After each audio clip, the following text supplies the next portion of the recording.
السلام عليكم ورحمة الله وبركاته. الحمد لله وكفى، والصلاة والسلام على عباده الذين اصطفى.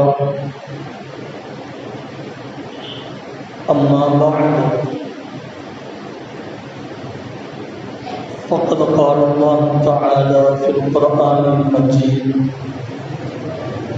بعد أعوذ بالله من الشيطان الرجيم بفضل بسم الله الرحمن الرحيم.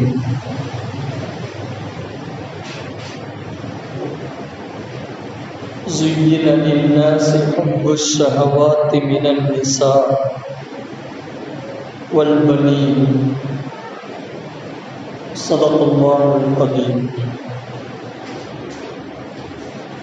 قال نبينا صلى الله عليه وسلم: المخلص عند الله من لم يصلح أولادكم فلن يلقى الله يوم القيامة. إلى آخر الحديث. صدق الله العظيم.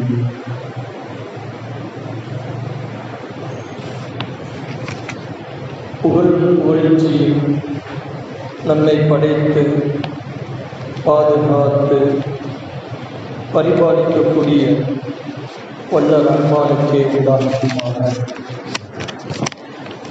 ஸலாத்து ஸலாம் ஈருலகத் தலைவர் எம்பெருமானார் ரசூலே கரீம் ஸல்லல்லாஹு அலைஹி வஸல்லம் அன்னவர்கள் மீது, அன்னவர்கள் அடிச்சுவடுகளை ஒன்று விடாமல் பின்பற்றிய சத்திய சஹாபாக்கள், தாபியீன்கள், தபா தாபியீன்கள், இமாம்கள், சுஹதாக்கள், முஸ்லிமான ஆண் பெண்கள் அனைவரும், குறிப்பாக உங்களோடு ஜாமிய மஸ்ஜிதில் பஞ்சாயத்து முத்தவல்லி நிர்வாகஸ்தர்கள், இமாம்கள், ஜமாத்தார்கள், தாய்மார்கள், சங்க அங்கத்தினர்கள், இந்த நிகழ்ச்சியில் வந்து குழுமியிருக்கும் நம் அனைவருக்கும் அல்லாஹ்வின் சாந்தியும் சமாதானம் உண்டாகட்டுமாக. கண்ணியத்திற்குரிய அல்லாஹ்வின் நல்லடியார்களே, ஹஸரத் ரசூலுல்லாஹி ஸல்லல்லாஹு அலைஹி வஸல்லம் அவருடைய வாழ்க்கையை நம்மளால் எழுதி முடிக்க முடியாது, பேசி முடிக்க முடியாது, வர்ணிக்க முடியாது, வாழ்த்துகள் சொல்ல முடியாது. அந்த அளவுக்கு ஒரு எல்லையற்ற ஒரு அழகிய வாழ்க்கையை வாழ்ந்து காமித்தவர்கள் தான் கண்ணன் நாயகம் ஸல்லல்லாஹு அலைஹி வஸல்லம். ஆயிஷா ரலியல்லாஹு அன்ஹா அவரிடத்தில் கேட்கப்பட்டது, நபிகள் நாயகம் ஸல்லல்லாஹு அலைஹி வஸல்லம் அவருடைய வாழ்க்கை எப்படி இருந்தது, அவருடைய குணம் எப்படி இருக்கும் என்று கேட்கப்பட்ட போது ஆயிஷா ரலியல்லாஹு அன்ஹா அவர் சொன்ன ஒரே பதில், ஹுவல் குர்ஆன், அதுதான் குர்ஆன். நபியுடைய வாழ்க்கை எதுவோ அதுதான் குர்ஆன்ல இருக்கும். குர்ஆன்ல நீங்கள் எதுவை பார்க்கின்றீர்களோ அதுதான் நபியுடைய வாழ்க்கையில் இருக்கும். நபியுடைய வாழ்க்கையில் குர்ஆனையும் நபியுடைய வாழ்க்கையும் பிரிக்க முடியாது. குர்ஆன் எப்படிப்பட்டது அப்படின்னா 21ஆம் ஜுஸ் அல்லாஹ் சொல்லியிருக்காங்கப்பா, 7 கடலில் உள்ள தண்ணீரை ஃபுல்லா மையாக்கி உலகத்தில் இருக்கக்கூடிய எல்லா மரம் செடி கொடிகளையும் பேனாவாக ஆக்கிடும். இந்த பூமியையும் வானத்தையும் பேப்பராக ஆக்கிடும். அப்படி ஆக்கினாலும் குர்ஆனுடைய நுட்பத்தை, தத்துவத்தை எழுதி முடிக்க முடியும். இன்னைக்கு நம்ம சுற்றி பார்க்குறதுக்கு ஊட்டி, கொடைக்கானல்லாம் போகிறோம். எவ்வளோ பெரும் மலைகள் இருக்கு, அதில் எவ்வளோ மரங்கள் இருக்கு. எல்லா மரத்தையும், உலகத்தில் இருக்கக்கூடிய எல்லா மரத்தையும் பேனாவாக்கிறோம். கடல்ல உள்ள எல்லா தண்ணீரையும் மையாக்கிறோம். வானத்தை, பூமியை விரிப்பாக்கி குர்ஆனுடைய நுட்பங்களை, விளக்கங்களை நம்மளால் எழுத முடிக்க நினைச்சா முடியாது. அப்ப நபியுடைய வாழ்க்கை எழுத முடிக்க முடியுமா? நபியுடைய வாழ்க்கை பேசி முடிக்க முடியுமா? முடியாது. கண்ணியத்திற்குரியவர்களே, ஆனால் நபியுடைய வாழ்க்கையில அழகிய முன்மாதிரி இருக்கு. உலகத்துல எத்தனையோ தலைவர்கள் வந்திருக்கிறார். ஆனா வார்த்தையான சொல்லுவா, இப்படி வாழுங்க அப்படின்னு சொல்லுவாங்க. விவேகானந்தர், காந்தியடிகள், அம்பேத்கர், அதே போல இஸ்லாமிய தலைவர்கள், எத்தனையோ பேர் நபர்கள் நமக்கு முன்னாடி வாழ்ந்து போயிருக்கிறார். எல்லோரும் சொல்லுவார், இப்படி வாழுங்க, இப்படி வாழுங்க சொல்லுவார். ஆனால் நான் இப்படி வாழ்ந்திருக்க, என்னை போன்று வாழுங்கள் என்று யாரா சொல்ல முடியுமா? சார், நம்ம தான் சொல்ல முடியுமா? நான் என்னுடைய குடும்பத்தில் என்னுடைய மனைவி மக்கள்கிட்ட இப்படி வாழ்கிறேன், என்னை போல நீங்கள் வாழுங்க அப்படின்னு நம்ம சொல்ல முடியுமா? சொல்ல முடியாது. ஹைருக்கும் லி அஹ்லிஹி வ அனா ஹைருல் லி அஹ்லி. உங்களில் சிறந்தவர் உங்களுடைய குடும்பத்தில் சிறந்தவர். குடும்பத்தில் மனைவிட்ட யார் நல்ல பேர் வாங்கியிருக்கிறாரோ அவர் தான் சிறந்தவர். அனா ஹைருல் லி அஹ்லி, நான் என்னுடைய மனைவிட்ட நல்லவர் என்று பெயர் வாங்கியிருக்கிறேன். இப்ப அந்த வார்த்தையை இந்த சபையில நான் உட்பட யாரும் சொல்ல முடியாது. யாரும் சொல்ல முடியுமா? சொல்ல முடியாது. அப்ப நபியர்கள் சொல்றார், என்னை போன்று வாழுங்கள் என்று வாழ்ந்து காமிச்சுட்டு போயிட்டார். கண்ணியத்திற்குரியவர்களே, அப்ப ஒரு நபியுடைய வாழ்க்கையை வர்ணிக்க முடியாது. எழுத்தால, வார்த்தைகளால, காலத்தால ஒரு மட்டிட முடியாது. நபியுடைய வாழ்க்கை இந்த காலத்துக்கு மட்டும்தான் செல்லும், இந்த காலத்துக்கு செல்லாது அப்படின்னு பேச முடியாது, சொல்ல முடியாது. பல உலமாக்கள் உங்க ஊருக்கு வந்திருக்கிறார், பேசியிருக்கிறார், அற்புதமான கருத்துக்கள் எல்லாம் சொல்லியிருப்பார். கண்ணியத்திற்குரியவர்களே, அப்ப எனக்கு இந்த நிகழ்வுல கொடுக்கப்பட்ட தலைப்பு என்னன்னா, குழந்தைகளை எப்படி உருவாக்க வேண்டும், குழந்தைகளை எப்படி உருவாக்க வேண்டும், அதற்கு நபியருடைய வழிகாட்டுதல் என்ன அப்படிங்கிறது தான் எனக்கு இங்குள்ள உலமாக்களால் கொடுக்கப்பட்ட தலைப்பு. கண்ணியத்திற்குரியவர்களே,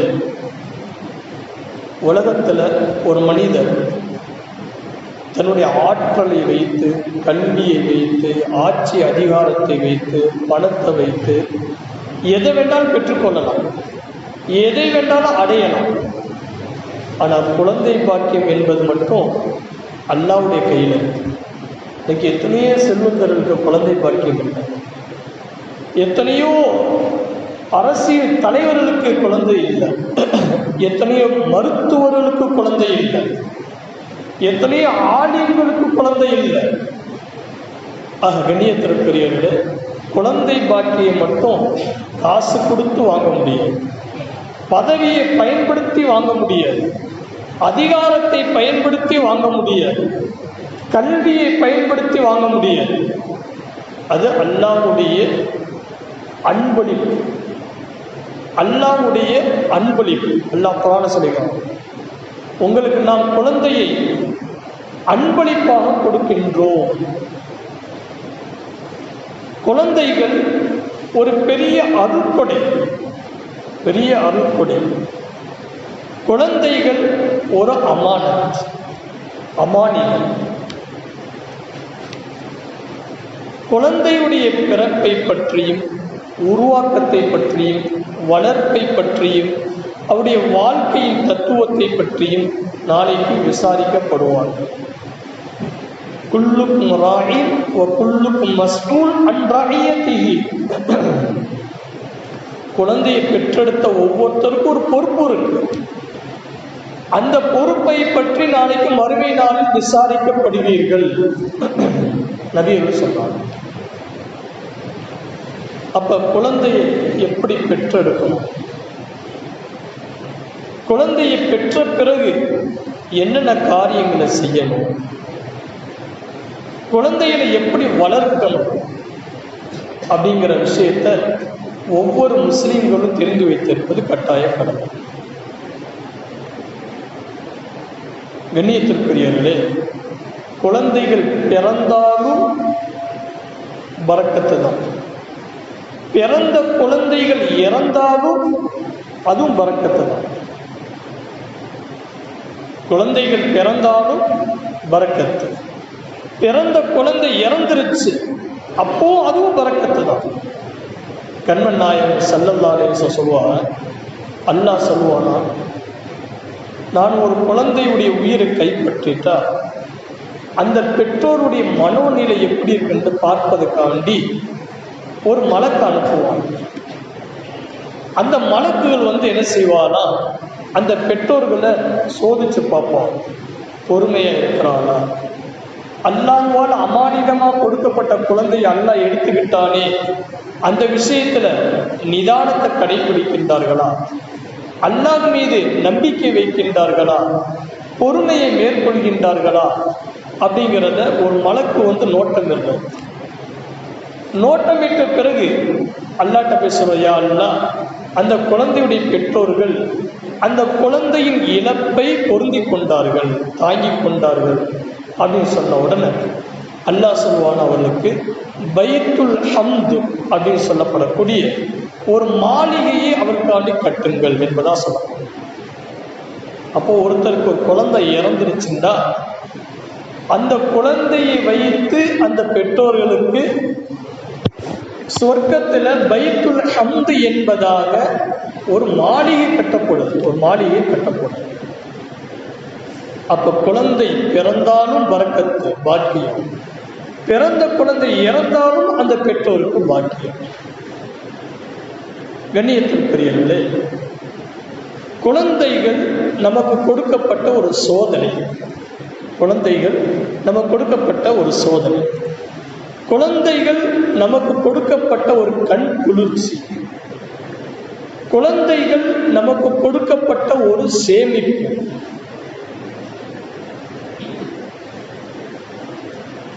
கண்ணியத்திற்குரியவர்களே, அப்ப சோதனையை சாதனையா மாற்றணும். துன்ப கண்ணீரை வடிக்க வைக்கக்கூடிய குழந்தைகள் இல்லாமல் இன்ப கண்ணீரை வடிக்க வைக்கக்கூடிய குழந்தைகளாக நம்முடைய குழந்தைகளை உருவாக்கணும். நாம் சேர்த்து வைக்கின்ற சொத்துக்களை விட, பணத்தை விட, பெயர் புகழை விட சிறந்த சேமிப்பு எதுண்டா நம்முடைய பிள்ளைகள் தான், நம்முடைய பிள்ளைகள். கண்ணியத்திற்குரியவர்களே, கண்மன் நாயகம் ஸல்லல்லாஹு அலைஹி சொல்வார், அல் முப்லிஸு இந்தல்லாஹ், அல்லாஹ்விடத்தில் திவாலான மனிதர் யார் தெரியுமா? உலகத்துல திவாலாயிருது, கம்பெனி நடத்துறாரு, நஷ்டமா போயிருது, ஒரு நல்ல பிசினஸ்ல இருக்கிறார், நஷ்டம், திவாலாயிட்டான்னு சொல்லுவோம். அல்லாஹ்விடத்திலேயே ஒருத்தர் திவாலானவர் யார் தெரியுமா? அவர் யாருன்னா, மல்லம் யுஸ்லிஹ் அவுலாதக்கும், உங்களுடைய குழந்தையை யார் சீர்திருத்தத்துடன் சரியாக வளர்க்கவில்லையோ அவர் அல்லாஹ்விடத்தில் திவாலானவர் என்பதாக கண்மன் நாயகம் ஸல்லல்லாஹு அலைஹி சொல்லி காமிக்கிறார். ஃபலா யன்துரு இலைஹிம் யௌமல் கியாமா, அவர்களின் பக்கம் அல்லாஹ் ஏறிட்டு பார்க்க மாட்டான் என்பதாக கண்மன் நாயகம் ஸல்லல்லாஹு அலைஹி வஸல்லம் சொல்லி காமிக்கிறார். கண்ணியத்திற்குரியவர்களே, அப்ப அல்லாஹ்விடத்திலே நம்ம திவாலாயிட்டுண்டா அந்த நஷ்டத்தை, திவாலை சரி செய்யறதுக்கு யார் இருக்கிறார்? ஒருத்தருமே கிடையாது. ஒருத்தருமே கிடையாது. உலகத்துடைய வியாபாரத்தில் ஒரு நஷ்டம் அடைஞ்சிட்டோம், நம்ம அண்ணன் தம்பி உதவி செய்வார், நம்ம உறவுகள் உதவி செய்வார், ஏதாவது ரூபத்தில் அந்த நஷ்டத்தை சரி செஞ்சிடலாம். ஒருத்தர் அல்லாஹ்விடத்திலேயே நஷ்டம் அடைஞ்சிட்டாருன்னா அந்த நஷ்டத்தை சீர் செய்வதற்கு சரி செய்வதற்கு வேற யாராச்சும் இருப்பாளா? யாரும் கிடையாது. அப்ப அல்லாஹ்விடத்தில் யார் நஷ்டம் வருவாண்டா, மல்லம் யுஸ்லிஹ் அவுலாதக்கும், யார் அவருடைய குழந்தைகளை சரியான ஒரு சீர்திருத்தம் செய்யவில்லையோ, சரியான முறை வளர்க்கவில்லையோ, அவர்கள் அல்லாஹ்விடத்தில் திவாலாகிவிட்டார்கள், நஷ்டமாகிவிட்டார்கள். அல்லாஹ் பாதுகாப்பான். கண்ணியத்திற்குரியவர்களே, அப்ப குழந்தைகளை பெற்றெடுத்துட்டா நமக்கு ஒரு நோக்கம் இருக்கும், நமக்கு ஒரு தூர்நோக்க சிந்தனை இருக்கும். அதில் என்னென்ன விஷயத்தை கொண்டு வரணும்டா, முதல்ல நல்ல நம்பிக்கையை கொண்டு வரணும். நம்பிக்கையை கொண்டு வரணும். நம்பிக்கைண்டா என்ன? அதுதான் ஈமான். ஈமானுக்கு பேர் தான் நம்பிக்கை. நம்பிக்கையை முதலில் குழந்தைகளுக்கு ஊட்டணும். எப்படி ஊட்டுவது, எந்த ரூபத்தில் ஊட்டுவது அப்படின்னா, அந்த பிள்ளைகள் விவரம் தெரிஞ்ச பிறகு சொன்னா ஏத்துக்கிற மாட்டாங்க. வரலாற்று ஆசை சொல்ற, ஒரு குழந்தைக்கு 333 கிராம் தான் மூளை இருக்கும். பிறக்கும்போது வளர்ச்சி, பிறக்கும்போது 333 கிராம் மூளையுடைய வளர்ச்சி. அது ஏறத்தாழ 3 வருடத்துக்கு அதுல கொஞ்சம் ஏற்றத்தாழ்வு ஏற்பட்டு அதுக்கு பிறகு மவுத்து வரைக்கும் அந்த மூளையில வளர்ச்சி இருக்காது. உறுப்புகள் வளர்ச்சி ஆகும், தலை பெருசாகும், கை பெருசாகும், கால் பெருசாகும், உடம்பு பெருசாகும். ஆனா மூளை மட்டும் என்ன செய்ய பெருசே ஆகும். அப்ப சொல்லுவார்கள், அந்த சிறுபிராயத்தில் அந்த மூளைக்குள்ள நீங்க எதை கொடுத்தீர்களோ அதைத்தான் அந்த குழந்தை பிற்காலத்துல செய்யும். பிற்காலத்துல அதத்தை எடுத்து நடக்கும். கணியத்திற்குரியவர்களே, அப்ப அந்த ஆரம்ப கட்ட அந்த மூளைக்குள்ள நம்பிக்கையை உருவாக்கும், நல்ல சிந்தனையை உருவாக்கும், நல்ல சிந்தனையை உருவாக்கும். அல்லாஹ்வை பற்றி அதிகமா பேசும், சஹாபாக்களை பற்றி அதிகமா பேசும், நம்முடைய முன்னோர்களை பற்றி அதிகமா பேசும். இப்படியாக பேசி பேசி பேசி அந்த குழந்தையுடைய பிஞ்சு உள்ளத்துல நம்பிக்கையை ஏற்படுத்தும். எந்த அளவுக்கு சொல்லப்படுண்டா, அஹ்மது இப்னு ஹம்பல் ரஹ்மத்துல்லாஹி அலைஹி உடைய தாயார் என்ன செய்வானா, பள்ளிக்கு அனுப்புவான். அனுப்பிட்டு சொல்லுவார்களா, நீ அல்லாஹ்வை பற்றி படிச்சுட்டு வரணும் அப்படின்னு சொல்லுவாங்க. அப்படின்னா ஈமானை பற்றி படிச்சுட்டு வரணும் அப்படின்னு சொல்லி ஒவ்வொரு நாளும் படித்ததை கேட்பார்கள். இமாம் ஷாஃபி ரஹ்மத்துல்லாஹி அலைஹி அவருடைய தாயார் பள்ளிக்கு அனுப்பும்போது சொல்லுவார்களா, மகனே நீ பொய் சொல்லக்கூடாது, பொய் என்ன செய்யக்கூடாது, பேசக்கூடாது அப்படின்னு சொல்லி அனுப்புவார்கள். முஹைதீன் அப்துல் காதர் ஜெயிலா ரஹ்மத்துல்லாஹி அலைஹி என்ன செஞ்சா, நீண்ட தொலைதூர கல்வி கற்க போனார். அவருடைய தாயார் சொல்லி அனுப்புவார், மகனே எந்த சூழ்நிலையில் பொய் பேசாத அப்படின்னு சொல்லுவாங்க. இன்னைக்கு அந்த மாதிரி பொய் பேசாதே என்று சொல்லக்கூடிய ஒரு தாயார் நம்ம பகுதியில் இருக்கிறாளா? இருக்கிறாளா?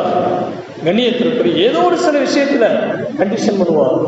ஆனா பரவலாக இந்த கண்டிஷன் என்பது பெற்றோர்கிட்ட இல்லாம போயிருச்சு. இன்னைக்கு பள்ளிக்கு அனுப்புறதே இல்லை. பள்ளிக்கு அனுப்புனதான் நசீகத்து பண்ணி உபதேசம் பண்ணி அனுப்புறதுக்கு, பள்ளிக்கு வரக்கூடிய கலாச்சாரமே பிள்ளைகிட்ட இல்லாம போயிருச்சு. கண்ணியத்திற்குரியவர்களே, நம்பிக்கையை ஊட்டும், நம்பிக்கையை ஊட்டும். ஹஜ்ரத் மூசா அலைஹிஸ்ஸலாம் உடைய தாயார் என்ன செஞ்சார், நைல் நதியில குழந்தையை தூக்கி போட்டார். நைல் நதியில குழந்தையை தூக்கி போட்டார். தூக்கி போட்டு போயிட்டார். அல்லாஹ்வுடைய கட்டளை, தூக்கி போட்டார். இவர்கள் போயிட்டார்கள். மூசா அலைஹிஸ்ஸலாம் சகோதரி நின்று பார்த்துக்கிட்டே இருக்கிறார், தம்பியை பார்த்துக்கிட்டே இருக்கிறார். போட்டாச்சு, இது ஏரியில போட்டாச்சு, நதியில போட்டாச்சு, குழந்தை மூழ்குதா, என்ன செய்து அப்படின்னு நீண்ட தூரம் அந்த பெட்டி மறைது வரைக்கும் பார்த்துக்கிட்டு இருக்கிறார். அப்ப மூசா அலைஹிஸ்ஸலாத்துடைய தாயார் அந்த பெண் பிள்ளையை கூப்பிட்டு, அம்மா நீ பயப்படாத, நான் தான் பெற்றெடுத்தேன், நானே குழந்தையை தூக்கி போட்டுட்டேன். ஏன் போட்டேன்டா, அல்லாஹ் போட சொல்லிட்டான். அல்லாஹ் மீது நம்பிக்கை வச்சிருக்கேன், அல்லாஹ் மீது நம்பிக்கை வைப்போம், நம்ம குழந்தைய நம்மகிட்ட திருப்பி கொடுப்போம். அப்போ பாருங்க, நம்பிக்கையை ஊட்டலாம். குழந்தைகளுக்கு அல்லாஹ் மீது நம்பிக்கையை ஊட்டணும், குர்ஆன் மீது நம்பிக்கையை ஊட்டணும், நபியின் மீது நம்பிக்கையை ஊட்டணும், மர்மை நாளின் மீது நம்பிக்கையை ஊட்டணும், கபரின் மீது நம்பிக்கையை ஊட்டணும். நம்பிக்கை வந்துருச்சுண்டா எல்லா இடத்துலையும் அல்லாஹ்வை பயப்படுவான், அல்லாஹ்வை பயப்படுவான். வினயத்திற்குரியவர்களே, கண்மன் நாயகம் ஸல்லல்லாஹு அலைஹி வஸல்லம் பிரயாணத்தில் போகும்போது, ஒட்டகத்தில் போகும்போது சிறுவர்களை ஏற்றி தனக்கு ஒட்டகத்தில் பின்னாடி உட்கார வச்சுக்கிடுவாங்க. சிறுவர்களை ஏற்றி பின்னாடி உட்கார வச்சுக்கிடுவோம் அல்லது முன்னாடி உட்கார வச்சுக்கிடுவாங்க. ஒரு வாகனத்தில் குழந்தைகள் ஏறிட்டாண்டா மகிழ்ச்சியா இருப்பான், சந்தோஷமா. ஒரு ஊருக்கு போறோம் அப்படின்னு சொன்னா என்ன, குழந்தையுடைய முகத்துல ஒரு மகிழ்ச்சி ஏற்படும். அந்த மகிழ்ச்சியான நேரத்துல நம்ம நல்ல விஷயத்த அவட்ட போட்டோம்டா அவருடைய உள்ளம் அப்படியே ஏற்றுக்கொள்ளும். அதை நீங்க அடிச்சு இந்த காரியத்தை செய்ய அப்படின்னு செய்ய மாட்டோம், அழுதுகிட்டு இருக்கும்போது சொன்ன செய்ய மாட்டோம், கவலையா இருக்கும்போது சொன்ன செய்ய மாட்டோம். மகிழ்ச்சியா இருக்கும்போது தம்பி இதை செய்ப்பா, இதை படிப்பா, இதை கேளுப்பா அப்படின்னு சொல்லுங்க. அப்ப அந்த மகிழ்ச்சி என்பது பிரயாணத்துல குழந்தைகளுக்கு ஏற்படும். கண்மன் நாயகம் ஸல்லல்லாஹு அலைஹி வஸல்லம் இப்னு அப்பாஸ் இல்லாத ஏற்றி வச்சுக்கிட்டு சொல்லுவாங்க, குழந்தை உனக்கு ஏதாவது தேவை ஏற்பட்டா ஃபஸ்தஈனு பில்லாஹ், அல்லாஹ்ட்ட நீ உதவி கேளு. உலகமே சேர்ந்து உனக்கு துன்பம் கொடுக்க நினைத்தாலும் அல்லாஹ் உன்னை பாதுகாக்க நினைச்சிட்டா அல்லாஹ் பாதுகாத்துருவான். எங்கே பேசுறா, பிரயாணத்துல வச்சு பேசுறா, வாகனத்துல குழந்தை மகிழ்ச்சியா இருக்கும் அப்படின்னு அல்லாஹ்வை பத்தி பேசுறா. இந்த நம்பிக்கை, இந்த பழக்கம் இன்னைக்கு நம்முடைய வாகனத்துல ஏறின உடனே நம்ம என்ன செய்யறோம், டிரைவர்கிட்ட சொல்றோம் ஒரு நல்ல பாட்டு போடுப்போம். என்ன செய்யறோம், நல்ல பாட்டு போடு. குழந்தைக்கு செல்ல கொடுத்துடுறோம், நீ வெளி உலகத்தை பார்க்காத, காருக்குள்ள இருந்தாலும் போனை பார்த்துக்கிட்டே வா. அப்ப அந்த குழந்தைகளுக்கு நல்ல விஷயம் எப்பதான் ஏற்படும், எப்பத்தான் சொல்ல முடியும், எப்பத்தான் அவருடைய உள்ளத்துல இறங்கும். கண்ணியத்திற்குரியவர்களே, அப்ப நல்ல நம்பிக்கையை குழந்தைகளுக்கு சரியான நேரம் பார்த்து என்ன செய்யணும், உருவாக்கணும். ரெண்டாவது விஷயம் என்னன்னா, நல்ல செயல்களை அவள்கிட்ட இருந்து சிறுபிராயத்தில் உருவாக்கணும். நல்ல செயல்களை கற்றுக் கொடுக்கணும். எப்படி சாப்பிடுறது, எப்படி தூங்குறது, எப்படி பேசுறது, எப்படி விருந்தாளிகளை வரவேற்கிறது, பெரியவர்களை எப்படி கண்ணியப்படுத்துவது, சிறியவர்களை எப்படி அவர் சார்ந்த சிறியவர்கிட்ட எப்படி இரக்கம் காமிக்கிறது, எல்லாத்தையும் கற்றுக் கொடுக்கணும். நீ குழந்தைகளுக்கு உறவுண்டா என்னன்னு தெரியாம போச்சு, உறவுடைய பெயர் தெரியாம போயிடுச்சு. சின்னம்மா பேர் என்ன, பெரியம்மா பேர் என்ன, நாங்க பள்ளியில கேட்போம், கேட்ட பிள்ளைகளுக்கு தெரியல. பல குழந்தைகளுக்கு தன்னை பெற்றெடுத்த தந்தையுடைய பெயர் தெரியலை. பல குழந்தைகளுக்கு தன்னை பெற்றெடுத்த தந்தையுடைய பெயர் தெரியல. கண்ணியத்திற்குரியவர்களே, அந்த அளவுக்கு தாய்மார்கள் குழந்தைகளை உருவாக்கி கொண்டு இருக்கிறார். அப்ப கண்மன் நாயகம் ஸல்லல்லாஹு அலைஹி வஸல்லம் குழந்தைகளுக்கு ஒரு அழகிய பழக்கத்தை உருவாக்கி கொடுத்தார். குழந்தைகிட்ட சொல்லுவார், 7 வயசு வரைக்கும் நீங்க என்ன செய்ய, நல்லா பழகுங்க, குழந்தைகிட்ட நல்லா விளையாடுங்க, மகிழ்ச்சியை வெளிப்படுத்துங்க, வெளிப்படுத்துங்க.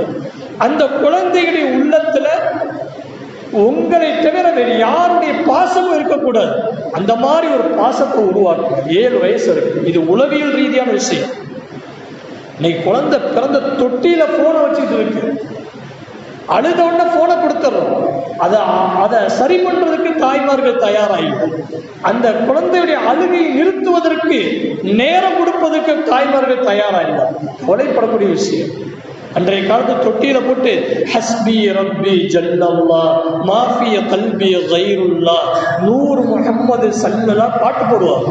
அதுக்கு என்ன அர்த்தம்? ஹஸ்பி ரப்பி ஜல்லல்லாஹ், என்னுடைய காரியங்களுக்கு என்னுடைய ரப்பு போதுமானவன். பாருங்க எவ்வளவு பெரிய ஈமானுடைய விஷயத்தை தொட்டியில போட்டு தாய்மார்கள் சொல்லிக் கொடுக்குறாங்க பாருங்க.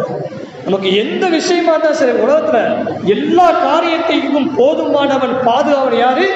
அல்லாஹ். ஹஸ்பி ரப்பி ஜல்லல்லாஹ் மாஃபிய கல்பி கைருல்லாஹ், நம்முடைய உள்ளத்துல அல்லாஹ் அல்லாதவர் யாருமே இருக்கக்கூடாது. எவ்வளவு பெரிய ஈமானியத்தான வார்த்தை பாருங்க. அதை எப்படி சொல்லிக் கொடுக்க? தூங்கும் போது ஆட்டி ஆட்டி சொல்லிக் கொடுக்கிற குழந்தை அழுவும் போது மாஃபிய கல்பி கைருல்லாஹ், நம்முடைய கல்புல அல்லாஹ்வை தவிர வேறு யாருமே கிடையாது.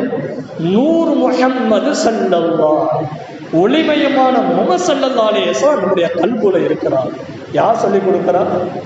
தாய் சொல்லிக் கொடுக்கிறா. யாருக்கு? குழந்தைக்கு சொல்லிக் கொடுக்கிறா. குழந்தைக்கு தெரியுமா அல்லாஹ் பத்தி? தெரியுமா ரசூலை பத்தி? தெரியுமா? எதுவுமே தெரியாது. ஆனா அன்றைய கலாச்சாரம் அப்படித்தான் இருந்துச்சு. ஆனா இந்த பாட்டு, இந்த அப்படி நம்ம ஹஸ்பி ரப்பில சொல்ற திக்ரு இன்னைக்கு பல நபர்களுக்கு தெரியாது, பல நபர்களுக்கு தெரியாது. கவலைப்படக்கூடிய விஷயம். கண்ணியத்திற்குரியவர்களே, அப்போ குழந்தைகளை நல்ல ஒரு செயல் திட்டத்தை உருவாக்கி கொடுக்கணும்.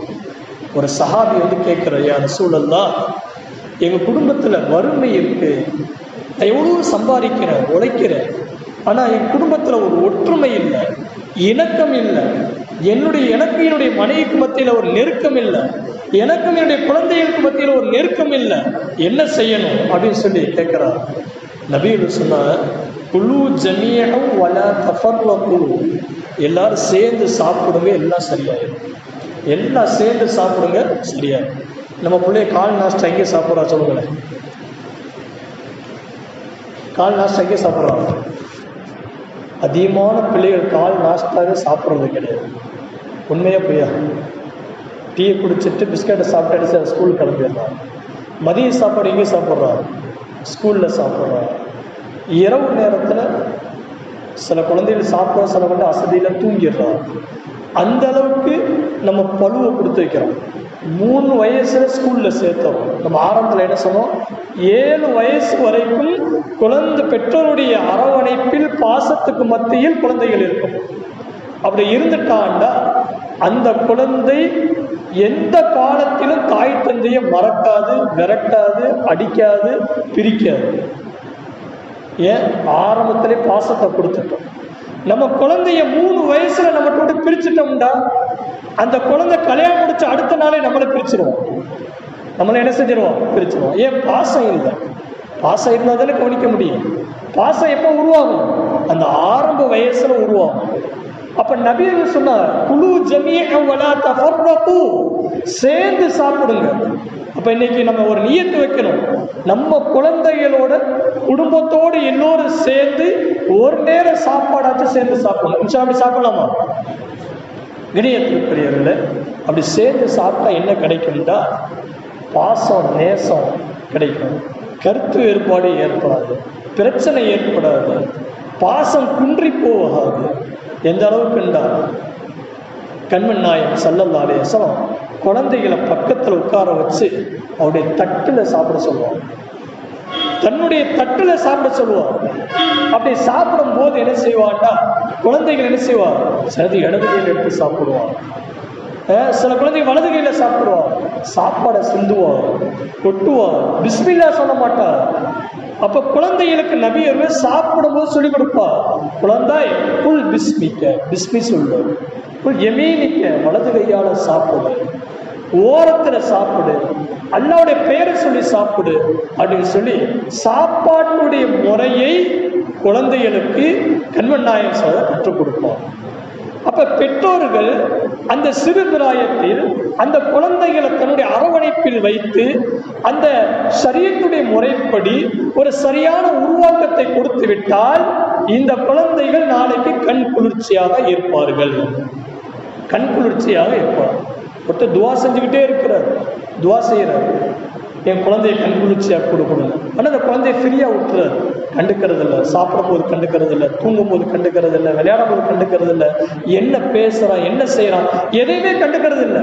அப்படின்னா அந்த துவாவுக்கு எந்த ஒரு மதிப்பும் கிடையாது, அந்த துவாவுக்கு எந்த மதிப்பும் கிடையாது. கண்ணியத்திற்குரியவர்களே, எந்த அளவுக்கு என்றால் முஃபஸ்ஸிரீன்கள் ஒருத்தர் துவா செய்வார், 3 விதமான துவா செய்வார். யா அல்லாஹ், என்னுடைய குழந்தையை ரப்பி ஹப்லி மினஸ் சாலிஹீன், எனக்கு என்னுடைய குழந்தையை சாலிஹீனாக ஆக்கி கொடு. யார் செய்கிற துவா? குர்ஆன்ல அல்லாஹ் சொல்லி கொடுக்கிற இந்த துவா பல நபிமார்கள் கேட்டிருக்கிறார். ரப்பி ஹப்லி மினஸ் சாலிஹீன், யா அல்லாஹ் என்னுடைய குழந்தையை சாலிஹீனாக ஆக்கி கொடு. அதே போல கண்மன் நாயகம் ஸல்லல்லாஹு அலைஹி வஸல்லம் சிறுவர்கள் ஒரு நல்ல வேலையை செஞ்சுட்டாண்டா, அவர்கள் சந்தோஷப்படக்கூடிய ஒரு காரியத்தை செஞ்சுட்டாண்டா, உடனே நபிகள் துவா செய்வார், அல்லாஹும்ம ஃபக்ஹிஹு ஃபித்தீன், யா அல்லாஹ் இந்த குழந்தைக்கு தீனுடைய விளக்கத்தை கொடு, மார்க்கத்துடைய விளக்கத்தை கொடு, துவா செய்வார். குழந்தைகள் நல்ல காரியத்தை செய்யும் பொழுது, பணிவிடைகள் செய்யும் பொழுது நபிகள் அந்த குழந்தைக்கு கொடுக்கக்கூடிய ஒரு பெரிய கிஃப்ட் என்னென்னா தன்னுடைய துஆவை கொடுப்பார்கள், தன்னுடைய துஆவை கொடுப்பார்கள். கண்ணியத்திற்குரியவர்களே, அதே போல குலாமின் ஹலீம், யா அல்லாஹ் எங்களுக்கு தூர்நோக்க சிந்தனை உள்ள நல்ல குழந்தைகளை கொடு என்பதாக பல நபிமார்கள் துஆ கேட்டிருக்கிறார். அஸ்லிஹ் லீ ஃபீ துர்ரிய்யத்தி, யா அல்லாஹ் எங்களுடைய குழந்தைகளை சீர்திருத்தவாதிகளாக ஆக்கி கொடுப்பாயா. இன்னி துபுத்து இலைக்க வ இன்னி அன மினல் முஸ்லிமீன், நான் உன்ன பாவ மன்னிப்பு கேட்கிறேன். பெற்றோருடைய பாவத்தை வைத்து, தவறுகளை வைத்து குழந்தையுடைய வாழ்க்கையில சறுக்கல்கள் ஏற்படலாம், இடையூறுகள் ஏற்படலாம், பிரச்சனைகள் ஏற்படலாம், நோய் நொடிகள் ஏற்படலாம். வரலாற்று ஆசிரியர் சொல்வார்கள், அதிகமான குழந்தைகள் நோயாளி ஆகுவதற்கு காரணமே உடைய பெற்றோர் தான். அந்த பெற்றோர்கள் குழந்தையை சாபமிடுகின்றார்கள். அந்த சாபத்தினாலதான் என்னது, அந்த குழந்தைகளுக்கு நோயே வருது, நோயே வருது. அப்ப அஸ்லிஹ் லீ ஃபீ துர்ரிய்யத்தி, யா அல்லாஹ் என்னுடைய குழந்தையை என்ன செய்ய, சீர்திருத்தவாதிகளாக ஆக்கிக்கொடும். இன்னி துபுத்து இலைக்க, உன்னிடத்துல நான் பாவ மன்னிப்பு தேடுறேன். எங்களுடைய பாவத்தை வச்சு, எங்களுடைய தவற்றை வைத்து எங்களுடைய குழந்தையுடைய வாழ்க்கையை கேள்விக்குறியாக ஆக்கிறாத, கேள்விக்குறியாக ஆக்கிறாதுன்னு சொல்லி என்ன செய்யணும், அல்லாஹ்ட்ட துஆ கேட்கணும். வ அன மினல் முஸ்லிமீன், நான் முஸ்லீமாக இருக்கிறேன். அப்ப நான் முஸ்லீம்னா என்ன அர்த்தம்? தொழுகையை நிலைநாட்டணும், ஜக்காத்து கொடுக்கணும், ஹஜ்ஜு செய்யணும், ஷரீஅத் முறைப்படி வாழணும். ஒருத்தட்ட அந்த வாழ்க்கை இல்லை. அப்ப குழந்தைகிட்ட சீர்திருத்தத்தை எதிர்பார்த்தா எப்படி எதிர்பார்க்க முடியும்? எதிர்பார்க்கவே முடியாது. கண்ணியத்திற்குரியவர்களே, அப்ப பெற்றோர்கள் குழந்தைகளுக்காவது தன்னை மாற்றிக்கொள்ள வேண்டும். குழந்தையை சுமக்கக்கூடிய காலத்துல மருத்துவர் சொல்லுவார், இதை சாப்பிடணும், இதை சாப்பிடக்கூடாது. அப்ப பெற்றோர் தாய்மார் என்ன செய்து ஏற்றுக்கொள்றார், குழந்தைக்காக ஏற்றுக்கொள்றார். குழந்தை பிறந்துருச்சு, அதுக்கு பிறகு என்ன செய்யறார், டாக்டர் வழிகாட்ட சொல்றார், இதை சாப்பிட்டா ஒத்துக்கிறார், அதெல்லாம் ஏற்றுக்கொள்றார். ஆனால் நம்ம இப்படி வாழ்ந்தால் குழந்தை இப்படி இருக்கும் அப்படிங்கிற வாழ்க்கை மாற்றத்துக்கு தாய்மார்கள் தயாராக இல்லை, பெற்றோர்கள் தயாராக இல்லை. உணவை மாத்திரமா மாத்திக்கிறோம், தூக்கத்தை மாத்திரமா மாத்திக்கிறோம், எதை வேண்டாலும் மாற்ற தயார். ஆனா வாழ்க்கையை மாற்ற தயார், வாழ்க்கையை மாற்ற தயார். ஆனா இந்த ஆயத்துல என்ன சொல்லப்படுதுன்னா, அனமினல் முஸ்லிமீன், நான் முஸ்லீமாக வாழ்றேன், என்னுடைய குழந்தையை முஸ்லீமா ஆக்கி கொடு, சீர்திருத்தவாதி ஆக்கி கொடு, வாழ்க்கையை மாற்ற சொல்லி அல்லாஹ் குர்ஆன்ல சொல்றான். கண்ணியத்திற்குரியவர்களே, அப்ப குழந்தைகளுக்காக வேண்டிய மெனசேனும் வாழ்க்கையை மாற்றி வாழும். கண்ணியத்திற்குரியவர்களே, குழந்தையுடைய வாழ்க்கையின் மாற்றம் என்பது நம்முடைய செயலாளர். முதல் விஷயத்தை எடுத்துக்கொண்டீங்கன்னா பாங்கு. குழந்தை பிறந்தவுடன் நம்ம என்ன செய்யணும், பாங்கு சொல்லணும். வலது காதுல பாங்கு, இடது காதுல என்ன சொல்லணும் சொல்லுங்களேன், யகாமத் சொல்லணும். குழந்தைக்கு எதாவது தெரியுமா? ஒரு மனிதனுடைய வாழ்க்கையின் தத்துவம் என்னென்னா, ஒரு பாங்குக்கும் தொழுகைக்கும் மட்டும்தான். ஒருத்தர் பெரிய ஆளை போய் இறந்து போயிட்டார், அவருக்கு என்ன செய்வார், தொழுகு வைப்பார். அந்த தொழுகைக்கு பாங்கு இக்காமத்து இருக்கா? அந்த தொழுகைக்கு பாங்கு இக்காமத்து இருக்கா? இல்லை. அப்போ ஒரு மனிதனுடைய வாழ்க்கை என்பது ஒரு பாங்குக்கும் தொழுகைக்கும் இடைப்பட்ட வாழ்க்கை தான் ஒரு மனிதனுடைய வாழ்க்கையில். பிறந்த உடனே பாங்கு சொல்லியாச்சு, இறந்த உடனே தொழு வச்சிருவோம், இறந்த உடனே தொழு வச்சிருவோம். இறந்தவுடன் தொழக்கூடிய தொழுகைக்கு பாங்கு இக்காமத்து கிடையாது, பிறந்தவுடன் சொல்லக்கூடிய பாங்கு இக்காமத்துக்கு தொழுகை கிடையாது. இதுதான் அவருடைய வாழ்க்கை. கணியத்திற்குரியவர்களே, குழந்தை பிறந்த உடனே காதுல நம்ம கலிமா சொல்றோம், அஷ்ஹது அல்லா இலாஹ இல்லல்லாஹ். அந்த குழந்தை இறக்கும் போது அது சொல்லணும், அஷ்ஹது அல்லா இலாஹ இல்லல்லாஹ். அந்த குழந்தை இறக்கும் போது என்ன செய்யணும்? மன் கான ஆகிரு கலாமிஹி லா இலாஹ இல்லல்லாஹ் தஹலல் ஜன்னah. எவருடைய கடைசி வார்த்தை லா இலாஹ இல்லல்லாஹ் என்று இருக்குமோ அவர் தஹலல் ஜன்னah, நேர சொர்க்கத்துக்குள்ள போயிடுவார். நேர சொர்க்கத்துக்குள்ள போயிடுவார். அப்ப முதல்ல காதுல நம்ம கலிமா சொல்லணும். அந்த குழந்தை பெரியானாகி இறக்கும் போது அந்த குழந்தை சுயமாக அவருடைய நாவுல கலிமா சொல்லணும். அப்படி சொல்லிட்டா வெற்றி அடைஞ்சிட்டார். கணியத்திற்குரிய குழந்தை பிறந்த உடனேயே குழந்தைக்கு செய்யக்கூடிய முதல் கடமை என்னென்னா பாங்கு எக்காம சொல்லணும். அடுத்து பெயர் வைக்கணும். பெயர் எப்போ சூட்டுறது? இப்போ மருத்துவமனையில் என்ன சொல்லுவாங்கன்னா, குழந்தை பிறந்த உடனே என்ன செஞ்சிருவாங்க, பேரை கொடுங்க அப்படின்னு சொல்லிடுவாங்க. பல தாய்மார்கள் பெற்றோர் என்ன செய்கிறாங்கன்னா, ஒரு அசத்தை கூப்பிட்டு மருத்துவமனையிலேயே பேரை என்ன வச்சிடுறாங்க. அப்படி வைக்கக்கூடாது. அது சரீரத்துக்கு மாற்றமான விஷயம். இந்த ஆரம்பத்தில் நம்ம செய்யக்கூடிய கடமைகளை சரியாக செய்யலைன்னா நம்முடைய குழந்தைங்க நம்முடைய பேச்சை கேட்க மாட்டாங்க, நம்ம கட்டுப்பட மாட்டாங்க. இந்த ஆரம்பத்தில் கடமையை கரெக்டாக செய்யணும். கணியத்திற்குரியவர்களே, இப்போ எப்போ பெயர் வைக்கிறது அப்படின்னா, குழந்தை பிறந்து 7வது நாளில் தான் பெயர் வைக்கணும்.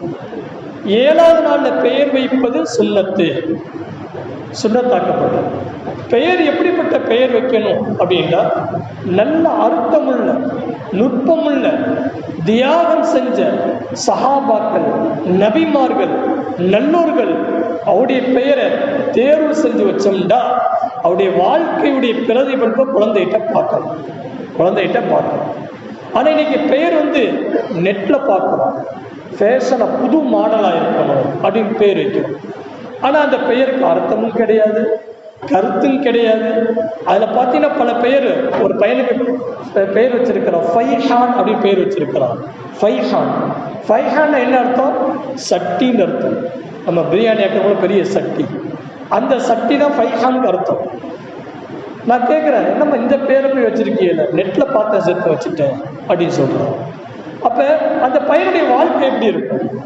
நபியுடைய காலத்தில் ஒருத்தர் வந்தார், கேட்டா அவங்க பேர் என்ன அப்படின்னு கேட்டா சஹர் அப்படின்னு சொன்னார். சஹர்ன்ற பாறைன்னு அர்த்தம். நபிகள் சொன்னார்கள், உங்க பெயரை மாத்துங்க, பாறைன்னு வைக்க. பாறை என்பது கல். அப்போ உங்களுடைய குணம், உங்களுடைய உள்ளம் எல்லாம் கல்லை போல இருக்கும்.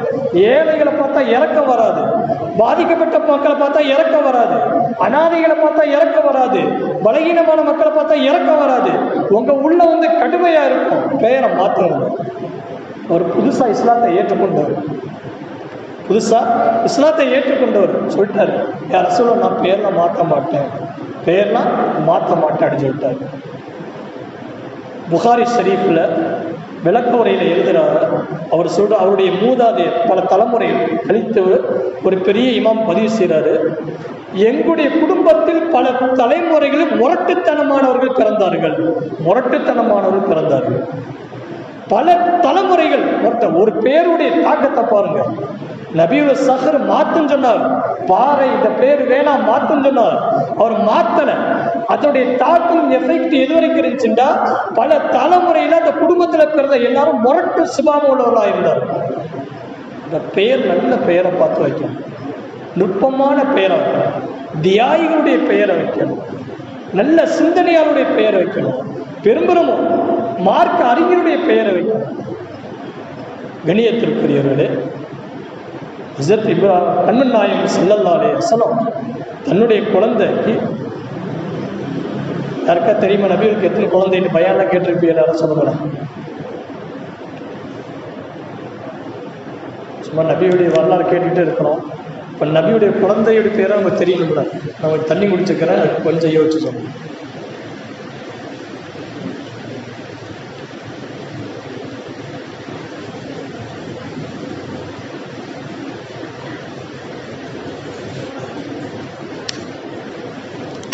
யாருக்கா தெரியுமா?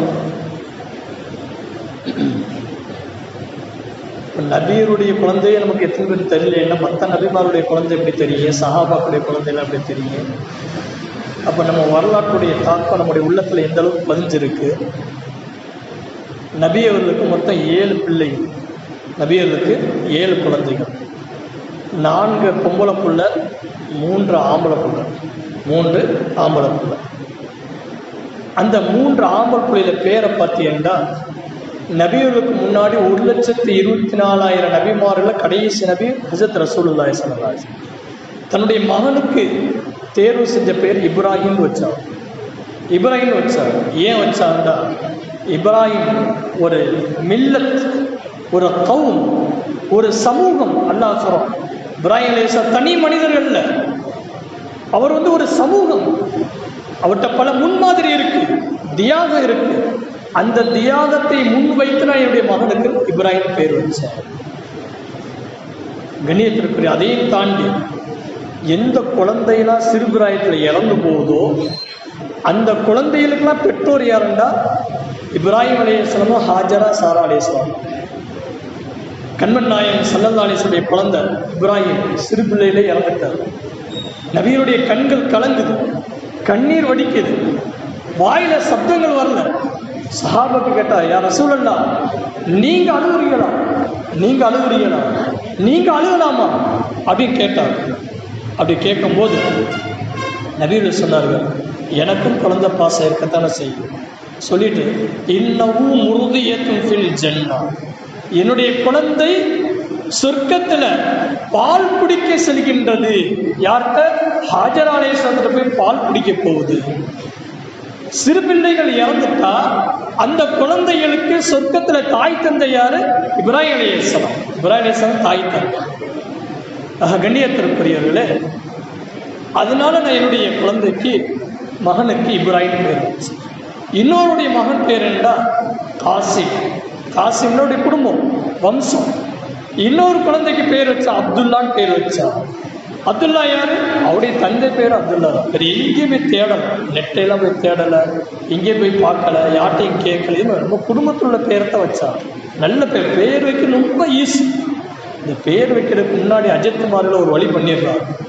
அஜித்து குழந்தை பிறக்கிறதுக்கு ஒரு 10 நாள் இருக்குது.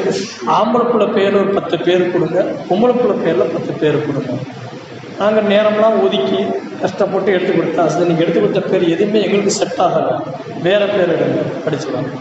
கண்ணியத்திற்குரிய பெயருக்கு ரொம்ப கஷ்டப்பட தேவையில்லை. ஒரு சஹாபியுடைய பெயரை வைங்க, அந்த சஹாபியை போல உங்கள் மகன் வாழ்வார். இமாம் கஸாலி ரஹ்மத்துல்லாஹி பெயரை வைங்க, இமாம் கஸாலியை போல அவர் வாழ்வார். புகாரி ரஹ்மத்துல்லாஹி பெயரை வைங்க, அவருடைய வாழ்க்கையுடைய தாக்கம் அங்கே உங்கள் குழந்தைகிட்ட இருக்கும். சஹாபத் அபூபக்கர் சித்திக்ரோட பெயரை வைங்க, அவருடைய குணம் நலங்க உங்கள் குழந்தைக்கு வரும். அவர்களை விட சிறந்தவர் உலகத்தில் யாரும் இருக்க போகிறோம். கணியத்திற்கு ஊர்லேயே இல்லாத பெயர்கள், ஊர்லேயே இல்லாத பெயர்கள் அது எங்கே போய் தேரும்? இந்த பத்ர் சஹாபாக்கள்னு சொல்லிட்டு ஒரு துவா ஓதுவான். 313 சஹாபாக்கள், அப்துல்லா அப்துல்லா அப்துல்லா, அப்துல் முத்தலிஃப் அப்துல் முத்தலிஃப் அப்துல் ஐஜ்லான் ஐஜ்லான் ஐஜ்லான் சொல்லிட்டு பெயர் வந்துக்கிட்டே இருக்கும். 303 சஹாபாக்கள்ல அப்துல்லா அப்துல்லான்னு 20 பேர் இருக்கிறார். இப்போ சஹாபா குழப்பம் ஏற்படலையே, அதை எங்கள் ஊர்லேயே வைக்காத பேர் அந்த சிந்தனைக்கு வரலையே. கண்ணியத்திற்குரிய நேரம் குறுகிய நேரமாக இருக்கு. அப்போ பெயர் என்ன செய்ய, நல்ல பேர் தேர்ந்தெடுத்திருக்கேன். அடுத்து என்னன்னா, குழந்தைக்கு முடி எடுக்கும். முடி என்ன செய்யணும்? எடுக்கணும். இன்னைக்கு என்ன செய்ய, 40 அப்படின்னு ஒரு கலாச்சாரத்தை நம்ம வச்சுருக்கோம். 40ங்கிற கலாச்சாரம் கிடையாது. குழந்தை பிறந்து 7வது நாளில் முடி எடுக்கும். அப்படி முடி எடுக்கலைன்னா என்ன நஷ்டம் அப்படின்னா, குழந்தையுடைய தலையில் அந்த முடி இருக்கும் வரைக்கும் நோய்கள் உருவாகி கொண்டே இருக்கும். தாயுடைய கருவறையிலிருந்து வந்த முடி இருக்கிறது குழந்தைக்கு நோயை தரக்கூடியது. எல்லா முடியுமே நோய் தான். கூழ் குடித்தாலும் மீசையில் ஒட்டாமல் குடிக்கணும் அப்படின்னு ஒரு பழமொழி சொல்லுவார். ஏன் ஒட்டாமல் குடிக்கணும்? மீசையில் ஒட்டி உணவு போச்சுன்னா அது நோய். அதனால கண்மன் நாயகம் சொல்ல, மீசையை கத்தறியுங்கள், தாடியை நீளமாக வளருங்கள். ஏன் மீசையை வளர்க்க வேணாம் சொன்ன நபியவர்கள்? மீசையை வளர்த்தீங்கன்னா உணவு தண்ணி அதில் பட்டு உள்ள போகும், அது நோய். கண்ணியத்திற்குரிய நபியுடைய சுன்னத்தில் ஆரோக்கியம் இருக்கு. அப்போ தாயுடைய கருவறையிலிருந்து உருவாகி வரக்கூடிய அந்த முடி இருக்கிறது எவ்வளவு நாளைக்கு அந்த குழந்தையுடைய தலையில இருக்குமோ அவ்வளவு நாளைக்கு அந்த குழந்தைக்கு நோயை உண்டாகும். ஆனால் நம்ம அப்படியே மாற்றி யோசிக்கிறோம். இப்போ முடி எடுத்தால் சளி பிடிச்சிரும், ஜுரம் வந்துடும், குழந்தை கொஞ்சம் பலகீனமாக இருக்கு, எடை கம்மியாக பிறந்திருக்கு, அதனால கொஞ்சம் டயத்தை தள்ளி போடுவோம், அப்படி தள்ளி போடுறோம். அசல்ல ஆரோக்கியமான குழந்தையை கூட நோயாளியாக மாற்றுவது அந்த முடிதான். அதனாலதான் அந்த முடியை வைத்து ஒரு சைடு எஃபெக்ட் வரக்கூடாது சொல்லி அதுக்கு தர்மம் செய்ய சொல்லி இருக்கிறார். முதல் முடிக்கு மட்டும்தான் தர்மம், மற்ற எந்த முடிக்கு தர்மமே கிடையாது. முதல் முடிக்கு என்ன தர்மம்? முதல் குழந்தையுடைய முதல் முடி எடுத்து அதை நிறுக்கணும். அதை என்ன செய்யணும்? நிறுக்கணும். நிறுத்து அந்த எடைக்கு ஈக்குவலாக பெற்றோர்கள் வசதி வாய்ப்பில் இருந்தாட தங்கத்தை கொடுக்கணும். அப்போ தங்கத்தை கொடுக்கணும்னா அந்த முடிக்கு எவ்வளோ நோய் இருக்குன்னு பார்த்துங்க. அந்த குழந்தையுடைய பெற்றோர்கள் ஏழையாக இருந்தாண்ட வெள்ளியை கொடுக்கணும். இப்போ 300 கிராம் இருக்க முடியும்னா 300 கிராம் வெள்ளியை வாங்கி கொடுக்கணும். 300 கிராம் முடி இருக்கு, பெற்றோர்கள் வசதி வாய்ப்பு கண்டா 300 கிராம் தங்கத்தை வாங்கி கொடுக்கணும். தங்கத்தை என்ன செய்யணும்? வாங்கி கொடுக்கணும். ஏன் அந்த முதல் முடிக்கு மட்டும்தான் அந்த முடியை வைத்து நோய் உண்டாகாமல் இருக்கிறதுக்கு அல்லாட்ட பாதுகாப்பு தேடுகின்றோம். 2வது முடிக்கெல்லாம் தர்மம் கிடையாது. 2வது மொட்டை போடுறிய, 3வது மொட்டை போடுறிய, முடி வெற்றி, அதுக்கு தர்மம் கிடையாது, அதில் நோய் கிடையாது. ஆனால் முதல் முடி அது நீங்க எவ்வளவு நாள் தலையில வச்சிருக்கிறீர்களோ அவ்வளவு நாள் அந்த குழந்தைக்கு நோய் என்பதை விளைவிக்கிறனும். அந்த நோயை தர்மத்தை கொண்டு சரி செய்யணும், தர்மத்தை கொண்டு சரி செய்யணும். 3வது விஷயம் என்னன்னா, இந்த முடிவுடைய விஷயம் இன்னொரு விஷயத்தை சொல்லிக்கிறோம். சஹாபாக்கள் காலத்தில் மதீனாவில் சில சிறுவர்கள் என்ன செஞ்சாண்டா, நடுவில் முடி வச்சு சைடில் வெட்டிட்டு வந்தார். சைடில் வெட்டிடுறாங்க. இப்போ பார்க்குறோம் யூதர்களுடைய கலாச்சாரம் என்னாச்சு, நம்முடைய தலைக்கு மேலே வச்சுருக்கோம். வாட்ஸ்அப்பில் பார்க்குறோம், என்ன சொல்கிறோம், வாட்ஸ்அப்பில் அதை சாப்பிடாது இதை சாப்பிட, யூதருடைய தயாரிப்பு முடியாது. ஆனால் நம்ம தலைக்கு மேலே யார் இருக்கிறான்? யூதருடைய அடையாளம் தான் இருக்கு. அப்போ நபியர்கள் சொன்னார்கள், முடிய மொட்டை அடித்தா ஒரே மொட்டை அடிச்சிடும், முடி வெட்ட ஒரே முடி வெட்டுக்கணும். இந்த சைடில் மொட்டை மாதிரி அடிச்சுட்டு மேலே மட்டும் முடி வைக்கிறது என்பது மார்க்கத்துக்கு தடை செய்யப்பட்டது. கண்ணியத்திற்குரியவர்கள், அடுத்ததாக என்னென்னா, குழந்தைகளுக்கு பெயர் வைக்கிறோம். என்னைக்கு பெயர் வைக்கிறோம்? 7 அன்னைக்கு பெயர் வைக்கிறோம். அந்த 7 அன்னைக்கு பெயர் வைக்கும்போது ஆம்பளை பிள்ளைய பொம்பளை பிள்ளையா மாற்றி, பொம்பளை பிள்ளைய ஆம்பளை பிள்ளையா மாற்றி கொண்டு வந்து பள்ளிவாசலில் வச்சு பெயர் வைக்கிறோம். ஆம்பளை பிள்ளைக்கு பொம்பளை ட்ரெஸ்ஸு போடலாமா? பொம்பளை பிள்ளைக்கு ஆம்பளை பிள்ளை ட்ரெஸ்ஸு போடக்கூடாது. அதையும் தாண்டி ஆண் குழந்தைக்கு மோதிரம் செய்யுங்க, எல்லாம் போட்டு கொண்டு வரும். ஹதீஸ் ஷரீஃபில் வருது, ஆண்கள் ஆபரணங்கள் அணிந்தால் நரகத்துடைய கங்கை மாட்டிக்கொள்கின்றார்கள். அப்போ ஒரு தாய் தந்தை மகிழ்ச்சியான தருணத்தில் தன்னுடைய குழந்தையுடைய கழுத்தில் செயின் என்ற பெயரில் நரகத்துடைய நெருப்பாலான மாலையை அணிவிக்கின்றார்கள். அல்லாஹ் மோதிரம் போடுறோம், தங்கத்திலான மோதிரம், குழந்தை தானே அப்படின்னு போடுறோம். அது மோதிரம் அல்ல, நரகத்துடைய மோதிரம், நரகத்துடைய மோதிரம். கண்ணியத்திற்குரியவர், குழந்தைகளை ஹலால் ஹராமை பேணக்கூடிய விஷயத்தில் நம்ம சிறுபிராயத்தில் சரியாக உருவாக்கிட்டோம்டா, அவர் ஒரு வயசை தாண்ட உடனே வட்டி வாங்க மாட்டார், மது குடிக்க மாட்டார், என்ன செய்ய மாட்டார், ஹலால் ஹராமை பேணுவா. ஏன்? அதனுடைய உருவாக்கம் அப்படி, அந்த குழந்தையுடைய உருவாக்கம் அப்படி. உருவாக்கம் சரியில்லைன்னா, உருவாக்கத்தில் ஹலால் ஹராம் பேணவில்லை என்றால் அந்த குழந்தைகள் அவர்கள் ஒரு வயதுக்கு வந்த பிறகு ஹலால் ஹராமை பேண மாட்டார்கள். அல்லாஹ் பாருங்க, தங்க செயின் தானே போடக்கூடாது, நாங்கள் வெள்ளி செயின் போட்டுக்கிடுவோம். வெள்ளி செயினும் போட்டு வந்து பெரிய ஒரு மாலையை போல நம்ம பிள்ளைகளை செயின் போட்டுக்கிறாங்க. ஹதீஸ் ஷரீஃபில் வருது, 3 கிராமை தாண்டி வெள்ளி மோதிரம் போடக்கூடாது, வெள்ளி மோதிரம் போடக்கூடாது.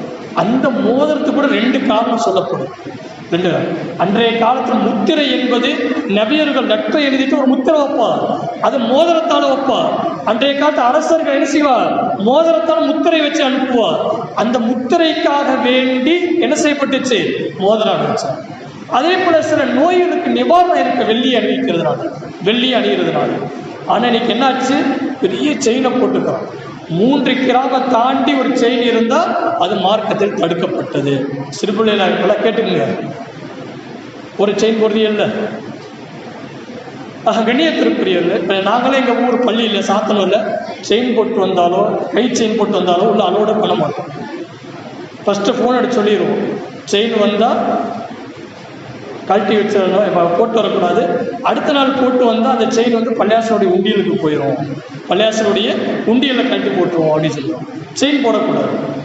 அப்போ பிறக்கக்கூடிய குழந்தைக்கு பேர் வைக்கக்கூடிய நிகழ்ச்சியில் என்ன செய்யணும்? தங்க ஆபரணங்கள் அணிக்கும். கண்ணியத்திற்குரியது மூன்றாவது பார்த்தீங்கன்னா, அன்றைய நாளில் அகீகா கொடுக்கணும். அகீகா என்ன செய்யணும்? கொடுக்கணும்.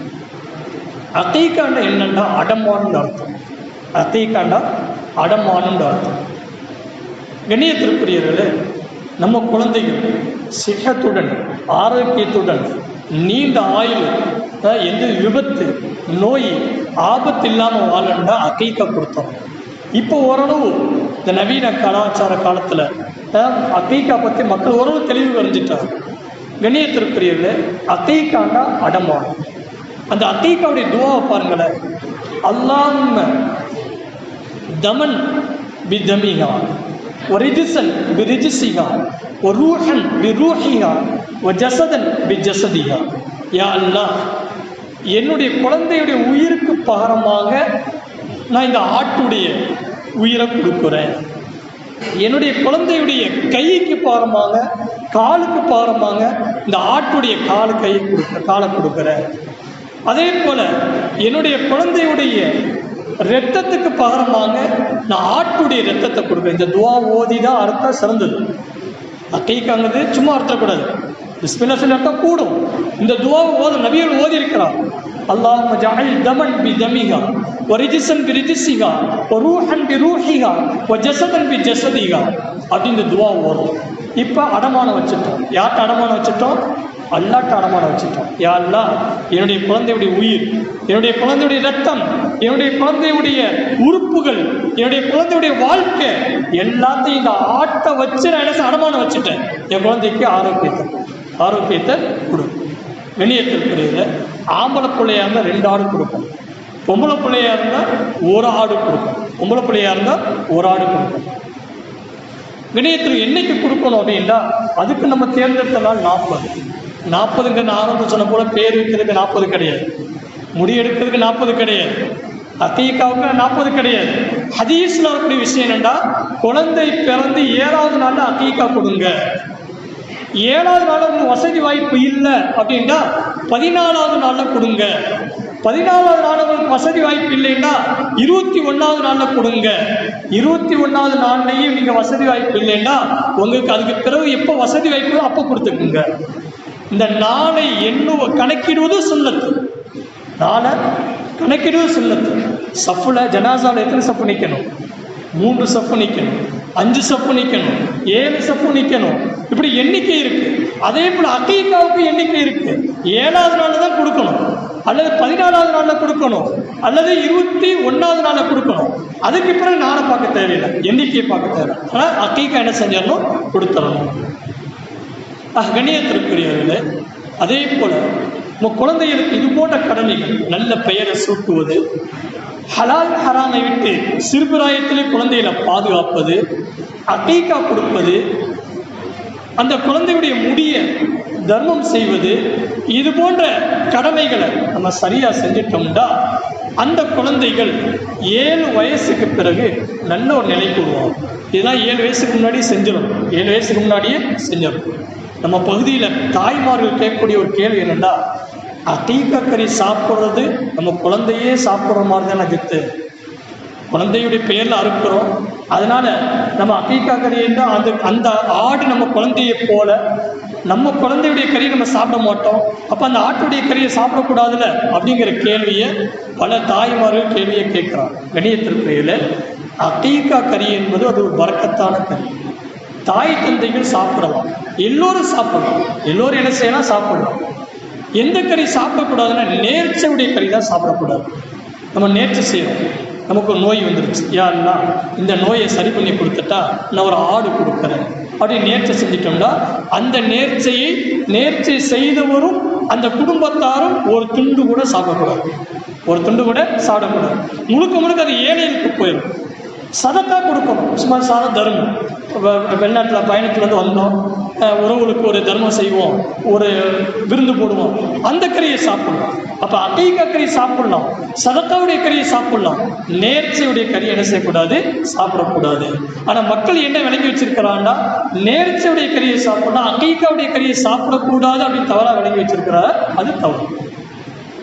கண்ணியத்திற்குரியவர்களே, இப்போ 7 வயசுக்கு பிறகு, 7 வயசுக்கு முன்னாடி இந்த கடமைகளை முடிச்சுட்டோம். 7 வயசுக்கு பிறகு சில வழிகாட்டுதல் குழந்தைக்கு தேவை. சில வழிகாட்டுதல் குழந்தைக்கு தேவை. குழந்தைகிட்ட நல்ல விஷயத்தை பேசணும், நல்ல காரியத்தை வெளிப்படுத்தணும், செயல்பாடுகளை என்ன செய்ய, நல்ல செயல்பாடுகளை உருவாக்கணும், நல்ல பழக்க வழக்கங்களை காமிக்கணும். 7 வயசு ஆகிட்டா தொழுவை ஏவணும். 7 வயசுக்கு முன்னே நம்ம தொழுவணும். நமக்கு பக்கத்தில் என்ன செய்யணும், குழந்தைகளை வச்சு தொழுவைக்கணும். எங்கள் வீட்டில் ஒரு கிளி ஒன்று இருக்குது. எங்கள் வீட்டில் ஒரு கிளி இருக்குது. நாங்கள் தொழுவும் போது, வீட்டில் தொழுவும் போது கிளியும் சேர்ந்து தொழுவோம். சஜா செஞ்சு அதுவும் சஜா வச்சு. சில வீடுகளில் பூனை இருக்கும். அவர் தொழுவும் போது என்ன செய்யுது, அந்த பூனையை தொழுவும். இப்படிலாம் எத்தனை விலங்கு, 5 அறிவுள்ள விலங்குகள். அதுவே நம்ம தொழுகையை பார்த்து தொழும் பொழுது 6 அறிவுள்ள குழந்தைகள் தொழ மாட்டார்களா? அப்போ குழந்தைக்கு முன்மாதிரி 7 வயசு தொழு ஏவணும். ஆனால் 7 வயசுக்கு முன்னாடி தொழுகையை எப்படி தொழுது காமிக்கணும், குழந்தைகளுக்கு காமிக்கணும். 10 வயசு ஆகிட்டா அடித்து தொழு வைக்கணும்.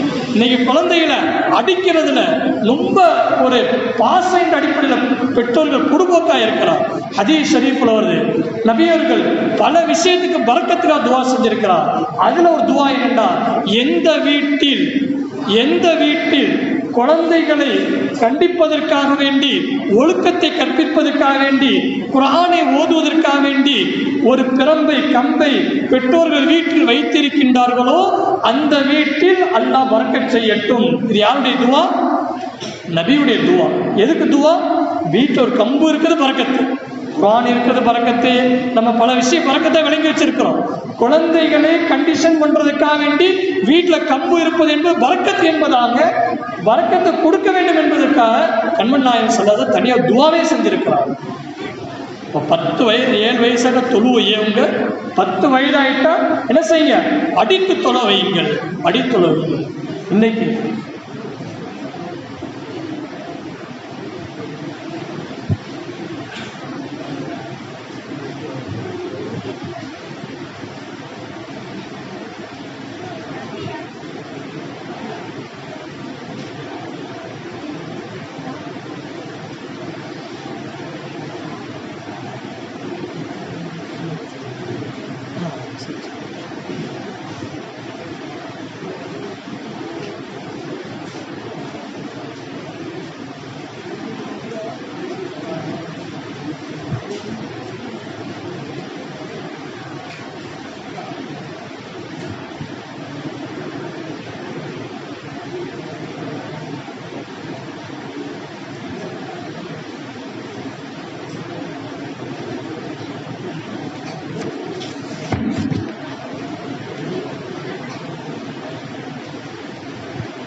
Thank you. கண்ணியத்திற்குரியவர்களே, அப்போ குழந்தைகளுக்கு 7 வயசுலேருந்து 14 வயசு வரைக்கும் தனி கவனம் செலுத்தணும். அதில் ஒரு முக்கியமான சுண்ணத்து என்னடா, ஆண்களுக்கு கஷ்டம்னு நினைக்கக்கூடிய சுண்ணத்து பண்ணுறது. அதுக்கு பெயரே சுண்ணத்து தான். நெகம் வெட்டுறது சுண்ணத்து, தொப்பி போடுறது சுண்ணத்து, தாடி வைக்கிறது சுண்ணத்து, எல்லாம் சுண்ணத்து தான். ஆனால் அதுக்கெல்லாம் பேர் சுண்ணத்துன்னு பேர் கிடையாது. சுண்ணத்து பண்ணுறதுக்கு பேர் சுண்ணத்து. ஏன்னா அந்த சுண்ணத்துக்காக எல்லாம் செஞ்சிடணும் அப்படின்னு மக்கள்கிட்ட ஒரு பெயர் இருக்குது. ஸோ அது எப்போ செய்யணும் அப்படின்னு பார்த்தீங்கன்னா, குழந்தை பிறந்த உடனே செய்கிற சிறந்தது. அரபு நாடுகள்லாம் குழந்தை பிறந்த உடனே செஞ்சிடறாங்க. அதுலேயும் பார்த்தீங்கன்னா குழந்தை உருளும் போது, பொருள்னு சொல்லுவாங்கல்ல, பொருள்றதுக்கு முன்னாடி குழந்தைக்கு சுண்ணத்து பண்ண ரொம்ப சிறந்தது. சின்ன பிள்ளைகளுக்கு ரத்த ஓட்டம் அதிகமாக இருக்கும். சுண்ணத்தை பண்ணிவிட்டு அதாவது சிறு பிள்ளை ரொம்ப குழந்தைகளை சிறு பட்டால் கட்டோட போட தேவை. அந்த ரத்தத்தை மட்டும் நிப்பாட்டிட்டு அடுத்த நாள் ஆறிடும். என்னுடைய மகனுக்கு 2.5 மாதத்தில் சுண்ணத்து பண்ணோம். 2.5 மாதத்தில் பண்ணோம். எங்கேயும் போகல, வீட்டில் வச்சு தான் உஸ்தாதை கூப்பிட்டு 2.5 மாதத்தில் பண்ணோம். 2 நாளும் சரியாயிடுச்சு. கண்ணியத்திற்குரியவர், இன்றைக்கி பெற்றோர்கள் பயப்படுறான். சின்ன பிள்ளையாக இருக்கிறான், இதாக ஆயிரும், அப்படி ஆயிரும், இப்படியா இருந்து பயந்து நாளை தள்ளி போடுறான். ஆனால் உளவியல் ரீதியாக, மருத்துவ ரீதியாக நாள் தள்ளி போட வலியும் அதிகமாகவும் காயமும் அதிகமாக இருக்கும். சின்ன பையனுக்கு கீழே அடிபட்டுருச்சு, சீக்கிரம் காயம் ஆறிடும்.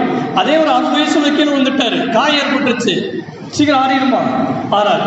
இதே போல சுண்ணத்து பண்ணுற விஷயத்திலையும் என்ன செய்யணும், எவ்வளவு சீக்கிரம் குழந்தைகளுக்கு பண்ணணுமோ அதை பண்ணிட்டா அந்த குழந்தைகளுக்கு சிறுநீர் சம்பந்தப்பட்ட பிரச்சனை வராது. அதான் அந்த தோல் இருக்கிறது, கிருமிகள் உள்ள போய் தங்காது. சுண்ணத்துல ஆரோக்கியம் இருக்கு. நபியுடைய சுண்ணத்துல அதிகமான குழந்தைகள் நினைச்சார் சிறுநீர் அடப்பு இருக்கு, அடி பேர் ஆப்ரேஷன் பண்றார். நீங்க சிறு பிள்ளைகளுக்கு சரியான நேரத்தில் சுண்ணத்தை பண்ணிட்டா சிறுநீர் சம்பந்தப்பட்ட எந்த பிரச்சனையுமே வராது. கண்ணியத்திற்குரியவர்களே, அதே போல பெண்களுக்கு கஷ்டமான நேரம் பிரசவ நேரம் சொல்லுவார். அந்த பிரசவ நேரம் கூட ஏன் கொடுக்கப்பட்ட பெண் சமூகத்திற்கு, ஹஜ்ரத் ஹவ்வா அலைஹிஸ்ஸலாம் அவ என்ன செய்ய, ஷைத்தானுடைய பேச்சை கேட்டு அந்த மரத்துடைய பழத்தை சாப்பிடலான்னு கணவனுக்கு பரிந்துரை செஞ்சதுனால ஹவ்வா அலைஹிஸ்ஸலாத்தை வைத்து அந்த பெண் இனத்திற்கு அந்த வேதனை தண்டனை கொடுத்துட்டான். அந்த இனத்திற்கு தண்டனை பிரசவ வேதனை சொல்லுவாங்க. பிரசவ வேதனை சக்கராத்துடைய வேதனைக்கு சமம். கண்ணியத்திற்குரியது. அப்ப நமக்கு நோய் வருது, துன்பம் வருது, துயரம் வருது, எல்லாம் நம்முடைய பாவத்தை கொண்டுதான். அப்ப சுண்ணத்தான விஷயத்துல நம்ம என்ன செய்யணும், கவனம் வைக்கணும். கண்ணியத்திற்குரியது.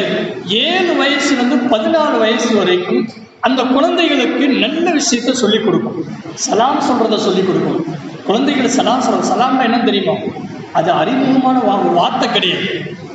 வணக்கம், நமஸ்தே, குட் மார்னிங், குட் ஈவினிங், அந்த மாதிரி வார்த்தை கிடையாது. சலாம் என்பது துஆ.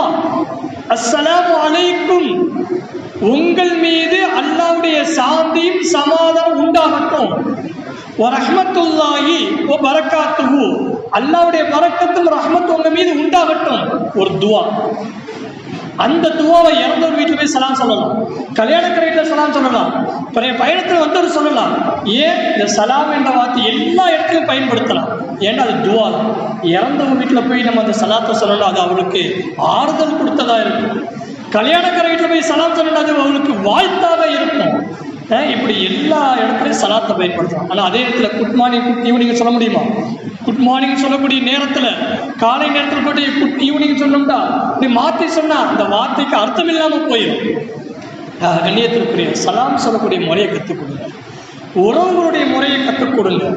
எந்த அளவுக்குண்டா பெற்றோர்கிட்ட எப்படி பேசணும் அப்படிங்கிற முறையை கற்றுக் கொடுக்கணும். வாடி போடின்னு பேசுறோம் சகோதரிய, வாடி போடின்னு பேசுற சில சிறுவர்கள் தாயை போய் என்ன செய்கிறார், பெயர் சொல்லி அழைக்கிறார், தந்தையுடைய பெயர் சொல்லுகிறார். தந்தை என்பது கண்ணியமானவர். தந்தைக்கு முன்னாடி நடக்கக்கூடாது, தந்தைக்கு முன்னாடி உட்காரக்கூடாது. தந்தை கீழே உட்கார்ந்து இருக்கும் போது குழந்தைகள் சோபாவில் உட்கார்ந்துருக்க, அப்படி உட்காரக்கூடாது. இப்படி ஒழுக்கம் இல்லாத ஒரு சமூகம் உருவாகி கொண்டு இருக்கு. கண்ணியத்திற்குரியல வாலிப வயசு அடைஞ்ச பிறகு இந்தாப்பா நீ அத்தாவுக்கு முன்னாடி நடக்காத ஏத்துக்கிடுவானா? ஏத்துக்கிற மாட்டான். அத்தா உட்காந்துக்க நீ உட்கார உட்கார இருப்பானா? கேட்க மாட்டான். 7 வயசுல தாய் சொல்லணும், அத்தாவுக்கு முன்னாடி நீ ஏத்து பேசாத, அத்தாவுக்கு முன்னாடி சத்தமா பேசாத, ஏன்னா பெரியவர் வந்திருக்கிறானா சலாம் சொல்லு, அவளுக்கு ஈக்குவலா உட்காராத அப்படிங்கிற அந்த கலாச்சாரத்தை என்ன செய்யணும்? சுண்ணத்தை குழந்தைகளுக்கு கற்றுக் கொடுக்கணும்.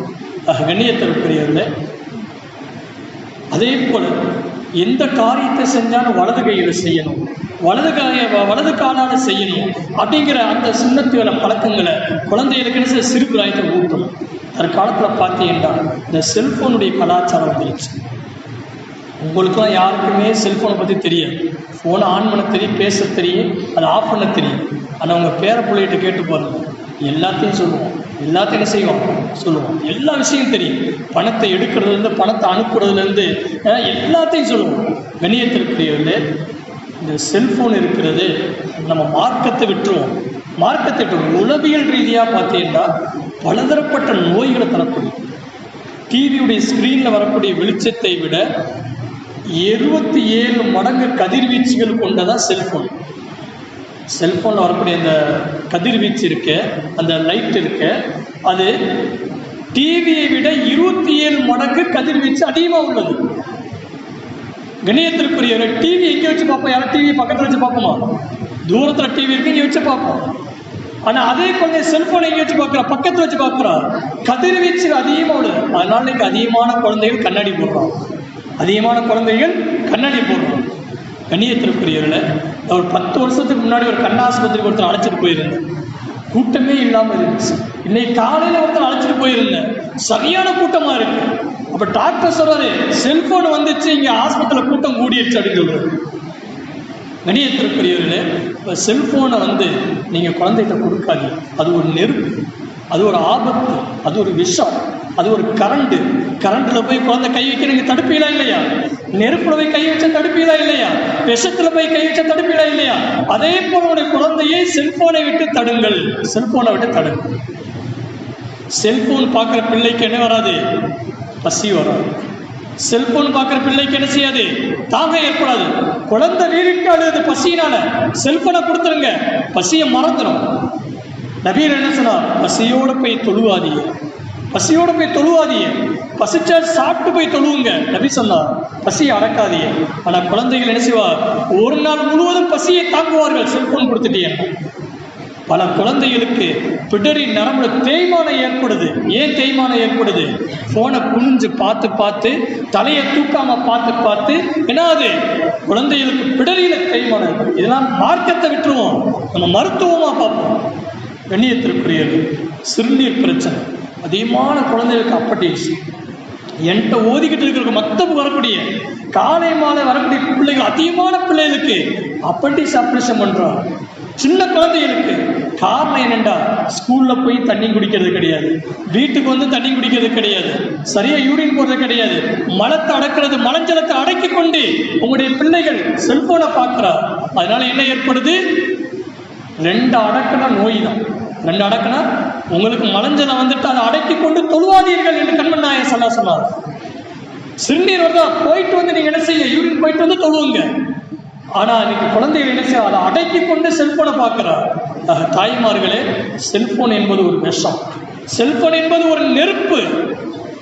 கண்ணியத்திற்குரிய செல்போன் விஷயத்திலிருந்து ரொம்ப பாதுகாப்பார்.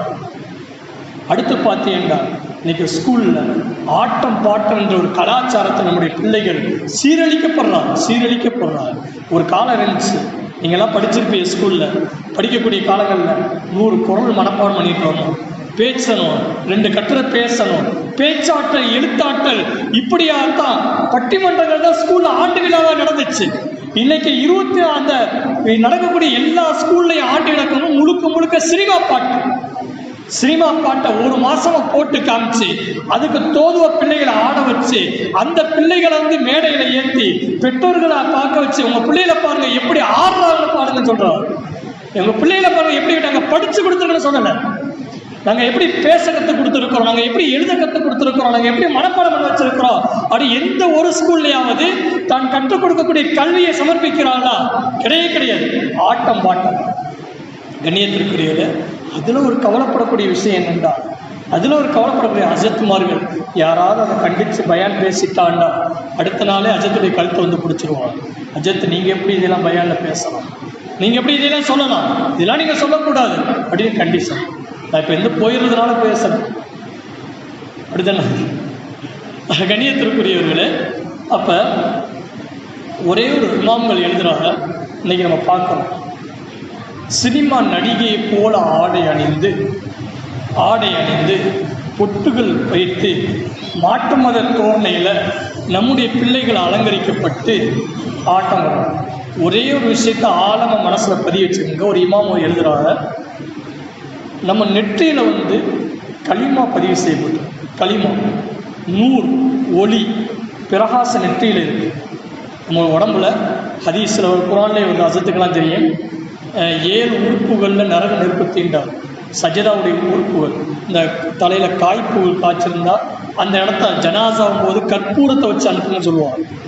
முனங்காலில், அந்த கெண்டைக்காலில், நெற்றியில், எங்கெல்லாம் சஜதாவுடைய உறுப்புகள் இருக்கிறதோ அங்கெல்லாம் காய்ச்சி போயிருக்கும். நீண்ட நாள் தொழக்கூடியவர்களுக்கு ஜனாசாவை, அவர் இறந்து போயிட்ட ஜனாசாவை இருக்கிறாருன்னா அந்த 7 இடத்துல மட்டும் கற்பூரத்தை வச்சு அனுப்பணுமா, கண்ணியப்படுத்தி அனுப்பணுமா. அதுக்கு ஒரு பிரகாசமான இடம், நாளைக்கு ஒளியால் மின்னக்கூடிய இடம். ஹதீஸ் நபியோட்ட கேட்டால் சஹாபாக்கள், யா ரசூலல்லாஹ், நாங்கள்லாம் உங்களை பார்க்குறோம், நாளைக்கு மறுமை நாளில் தெரிஞ்சுக்கிடுவோம், நீங்கள் தான் எங்கள் நபி, நாங்கள் தான் உங்கள் தோழர் தெரிஞ்சுக்கிடுவோம், உங்களை பார்க்காத உங்களுடைய உம்மத்து பின்னாடி வரக்கூடிய உங்களை எப்படி நபின்னு தெரிஞ்சுக்கிடுவோம், உங்களை எப்படி நபின்னு தெரிஞ்சுக்கிறோம். நம்ம கபூர்ல போய் வச்ச பிறகு நபியுடைய தோற்றம் காமிக்கப்படும், இவர் யாருன்னு கேட்கப்படும். நம்ம சொல்லணுமா இல்லையா நபின்னு? அது எப்படி சொல்லுவோம்? அப்ப நபிகிட்ட கேட்கப்பட்டுச்சு, நீங்க உங்க உம்மத்தை எப்படி நீங்க கண்டுபிடிப்பீங்க அப்படின்னு கேட்கும்போது, என்னுடைய உம்மத்துல ஒளி செய்யக்கூடிய உறுப்புகள் பிரகாசத்தால மின்னும்.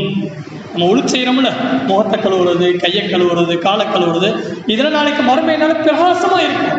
அந்த பிரகாசத்தை வைத்து கண்மண்டாய கண்டுபிடிப்பார்கள், இவர் என்னுடைய உம்மத்தை சார்ந்தவர், என்னுடைய உம்மத்தை சார்ந்தவர். இப்ப நெற்றியில பிரகாசம் இருக்கும். விளையாட்டுக்காவது நடிப்புக்காக ஒரு பிள்ளை மாற்று மத தோற்றத்தில் ஒரு பொட்டு வச்சா உங்களுடைய பாசத்திற்குரிய உங்களுடைய பிள்ளையுடைய நெற்றியிலிருந்து களிமா அளிக்கப்படுது. களிமா அளிக்கப்படுது. உங்க குழந்தை நீங்க நரகவாதி ஆக்குறீங்க. இது எவ்வளவு ஒரு துர்பாக்கியமான விஷயம். நீங்க உங்க குழந்தையை ஸ்டேஜில் ஏற விட்டு ஆட விட்டு ரசிக்கின்றீர்கள். உங்க குழந்தை நரகத்தில் நாளைக்கு துடிதுடித்துக் கொண்டிருக்கும். அல்லாஹ் பாதுகாப்பு. கண்ணியத்திற்கு தயவு செய்து ஸ்கூல்ல உங்க பிள்ளைகளுக்கு ஏதாவது போட்டியில கலந்துக்கிற சொல்லுங்க. நான்லாம் என்னுடைய பிள்ளைக்கு ஸ்கூல்ல சொல்லிடுவேன், பேச்சு போட்டியா நான் அனுப்புறேன், எழுத்து போட்டியா அனுப்புறேன், பட்டிமன்றமா அனுப்புறேன், ஆனால் டான்ஸ்க்கு அனுப்ப மாட்டேன். சொல்லியே சேர்க்கிறோம். உங்க பிள்ளைகளுடைய நெற்றியில் பொட்டு வைக்கப்பட்டு விட்டால் களிமா அளிக்கப்பட்டுவிடும். கண்ணியத்திற்குரியது. இந்த மாதிரி எத்தனையோ கலாச்சார ரீதியான சீர்கேடுகள் நம்ம உள்ளத்துல, குடும்பத்துக்குள்ள, சமூகத்துக்குள்ள வந்துருச்சு. அதை பாதுகாக்கணும். அதை என்ன செய்யணும்? பாதுகாக்கணும். கண்ணியத்திற்குரியது. அப்ப 7 வயசுலேருந்து 14 வயசு வரைக்கும் ரொம்ப கண்காணிக்கணும். வைதா பலகல் அத்ஃபாலு மின்குமுல் ஹுலும், உங்க குழந்தைகள் ஒரு குறிப்பிட்ட வயசு அடைஞ்சிட்டாண்டா அவளை பிரிங்கன்னு சொல்றான். அல்லாஹ் குர்ஆன்ல சொல்றான், ஃபல் யஸ்தஅதினு, உங்க வீட்டுக்குள்ள நீங்க தூங்கக்கூடிய ரூமுக்குள்ள வந்தாலும், நீங்க பெத்த பிள்ளையா இருந்தாலும் அனுமதி கேட்டுதான் வரணும். அத்தா அம்மா தூங்கி கிடக்கிற ரூமுக்குள்ள மகனுக்கு வந்து ஒரு 10 வயசாயிருச்சு, திடீர்னு திறந்து வரக்கூடாது. அங்க எப்படி படுத்து கிடப்பா யாருக்கு தெரியாது, தாயுடைய ஆடை எப்படி இருக்குன்னு தெரியாது, தந்தையுடைய ஆடை எப்படி இருக்குன்னு தெரியாது. இதெல்லாம் ஒழுங்கினம். இப்படி ஒழுங்கினமாக உருவாக்கக்கூடிய குழந்தைகள் நாளைக்கு ஒழுக்கக்கேடான செயல்களை செய்வார்கள். கண்ணியத்திற்குரியது. அப்போ என்ன செய்யணும்? குழந்தைகள் கற்றுக் கொடுக்கணும். இந்தாப்பா நீ ரூம்குள்ளே வர்றதா இருந்தால் ஃபஸ்ட் அதின் மூலம் அனுமதி கேளு. தட்டு என்ன செய்யணும்? முதல்ல என்ன செய்ய? அனுமதி கேட்கணும். அடுத்த சலாம் சொல்லி தான் உள்ள வரணும். எங்கள் வீடு தானே, எங்கள் அத்தா அம்மா தானே படுக்கிறாங்க, நான் போகக்கூடாதா, எனக்கு அந்த உரிமை இல்லையா? இன்னைக்கு பல பெற்றோர்கள் 10 வயது கடந்த பெண் பிள்ளைகளையும் ஆண் பிள்ளை ஒரே பெட்டில் படுக்க வைக்கிறார், ஒரே பெட்டில் படுக்க வைக்கிறார். அது எவ்வளோ பெரிய பாவமான விஷயம். நாளைக்கு வெக்கமே இல்லாமல் போயிடும். பல தவறுகள் உருவாவதற்கு அதுவே ஒரு வாய்ப்பு போகும். பல தாய்மார்கள் அரைகுறையான ஆடைகளுடன் தன்னுடைய வயதுக்கு வந்த மகனுக்கு முன்னாடி நிற்கிறார். இதெல்லாம் ஒழுங்கீனமான விஷயம். இப்போ நாளைக்கு அந்த மகன்கிட்ட எப்படி ஒழுக்கம் வரும், வரலாறு எப்படி பேணிக்க வரும்? கண்ணியத்திற்குரியவர்களே,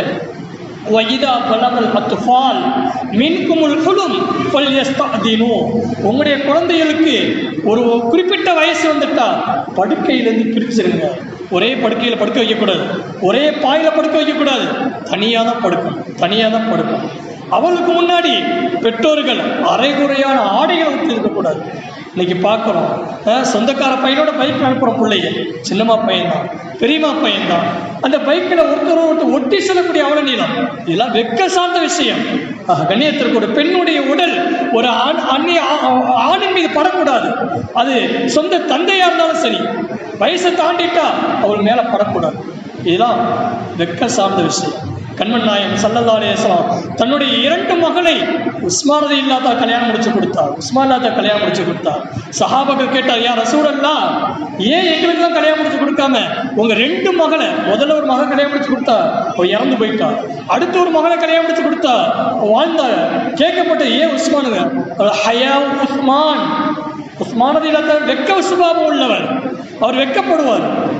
நபியர்கள் வீட்டுக்குள்ள உட்கார்ந்துருப்பா, அபூபக்கர் சித்திக் வராளா சாதாரண உட்கார்ந்துருப்பா, உமர் வர்றாளா சாதாரண உட்கார்ந்துருப்பா, உஸ்மான் வந்தா உஸ்மான் ரலியல்லாஹு வந்தா ஆடையை சரி செஞ்சுட்டு உள்ள வர சொல்லுவா.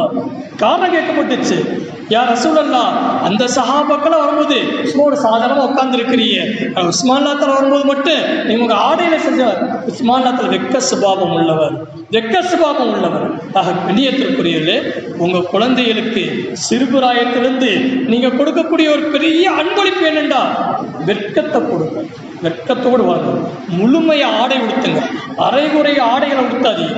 நான் ஒரு பத்திரிகையில் படித்த ஒரு பிள்ளை அரைகுறை ஆடையை உடுத்திக்கிட்டு ஏறத்தாழ 5ஆம் கிளாஸ்லேருந்து +2 வரைக்கும் அந்த ஸ்கூல் அதை டான்ஸ் ஆடுமா, பாட்டுகளுக்கு என்ன செய்யும், ஆண்டுகளை ஆடுமா. அதை பார்த்து கொண்டு இந்த சக மாணவர்கள் அந்த புள்ள வயசுக்கு வந்த பிறகு சில பேர் ஒன்று சேர்ந்து அந்த பிள்ளையை தனியாக அழைச்சிட்டு போய் கற்பழித்து விட்டார்கள். அப்போ அந்த ஸ்கூலில் படிக்கக்கூடிய பையனுடைய உள்ளத்தில் அந்த பிள்ளையுடைய உடம்புடைய அமைப்புகள் காட்டப்பட்டிருக்கு, அறவழியான ஆடைகள் அலங்கரிக்கப்பட்டிருக்கு. அதனால அந்த சிறுவர்கள் என்ன செஞ்சுட்டா, இந்த பிள்ளை எப்படியாச்சும் நம்ம அனுபவிக்கணும், இந்த பிள்ளையோட எப்படியா தவறாக சேரணும் அப்படி முடிவுக்கு வந்து சென்னையில் நடச்ச வேற எங்கேயும் கிடையாது. கண்ணியத்திற்குரியவர்களே, அப்போ முழுமையான ஆடை உடுத்தும், முழுமையான ஆடை உடுத்தும். அடுத்த விஷயம் என்னென்னா மக்தபுடி விஷயம். குழந்தைகளை பற்றி நம்ம எவ்வளோ பேசலாம், குழந்தைகளை பற்றி எவ்வளோ பேசலாம். மக்தபுடி விஷயம் இருக்க எல்லா மக்தபுன்னா என்ன அர்த்தம் தெரியுமா? யாராவது சொல்லுங்க. மக்தப்னா என்ன? மக்தப் மதரசான்னு சொல்லுவோம், மக்தப்னா சொல்லுவாங்க. கண்ணியத்திற்குரியவர்களே, மக்தப் என்றால் ஒரு கட்டமைப்பு, ஒரு திட்டமிடுதல், அதுதான் ஆமாம் சொல்லுவோம்.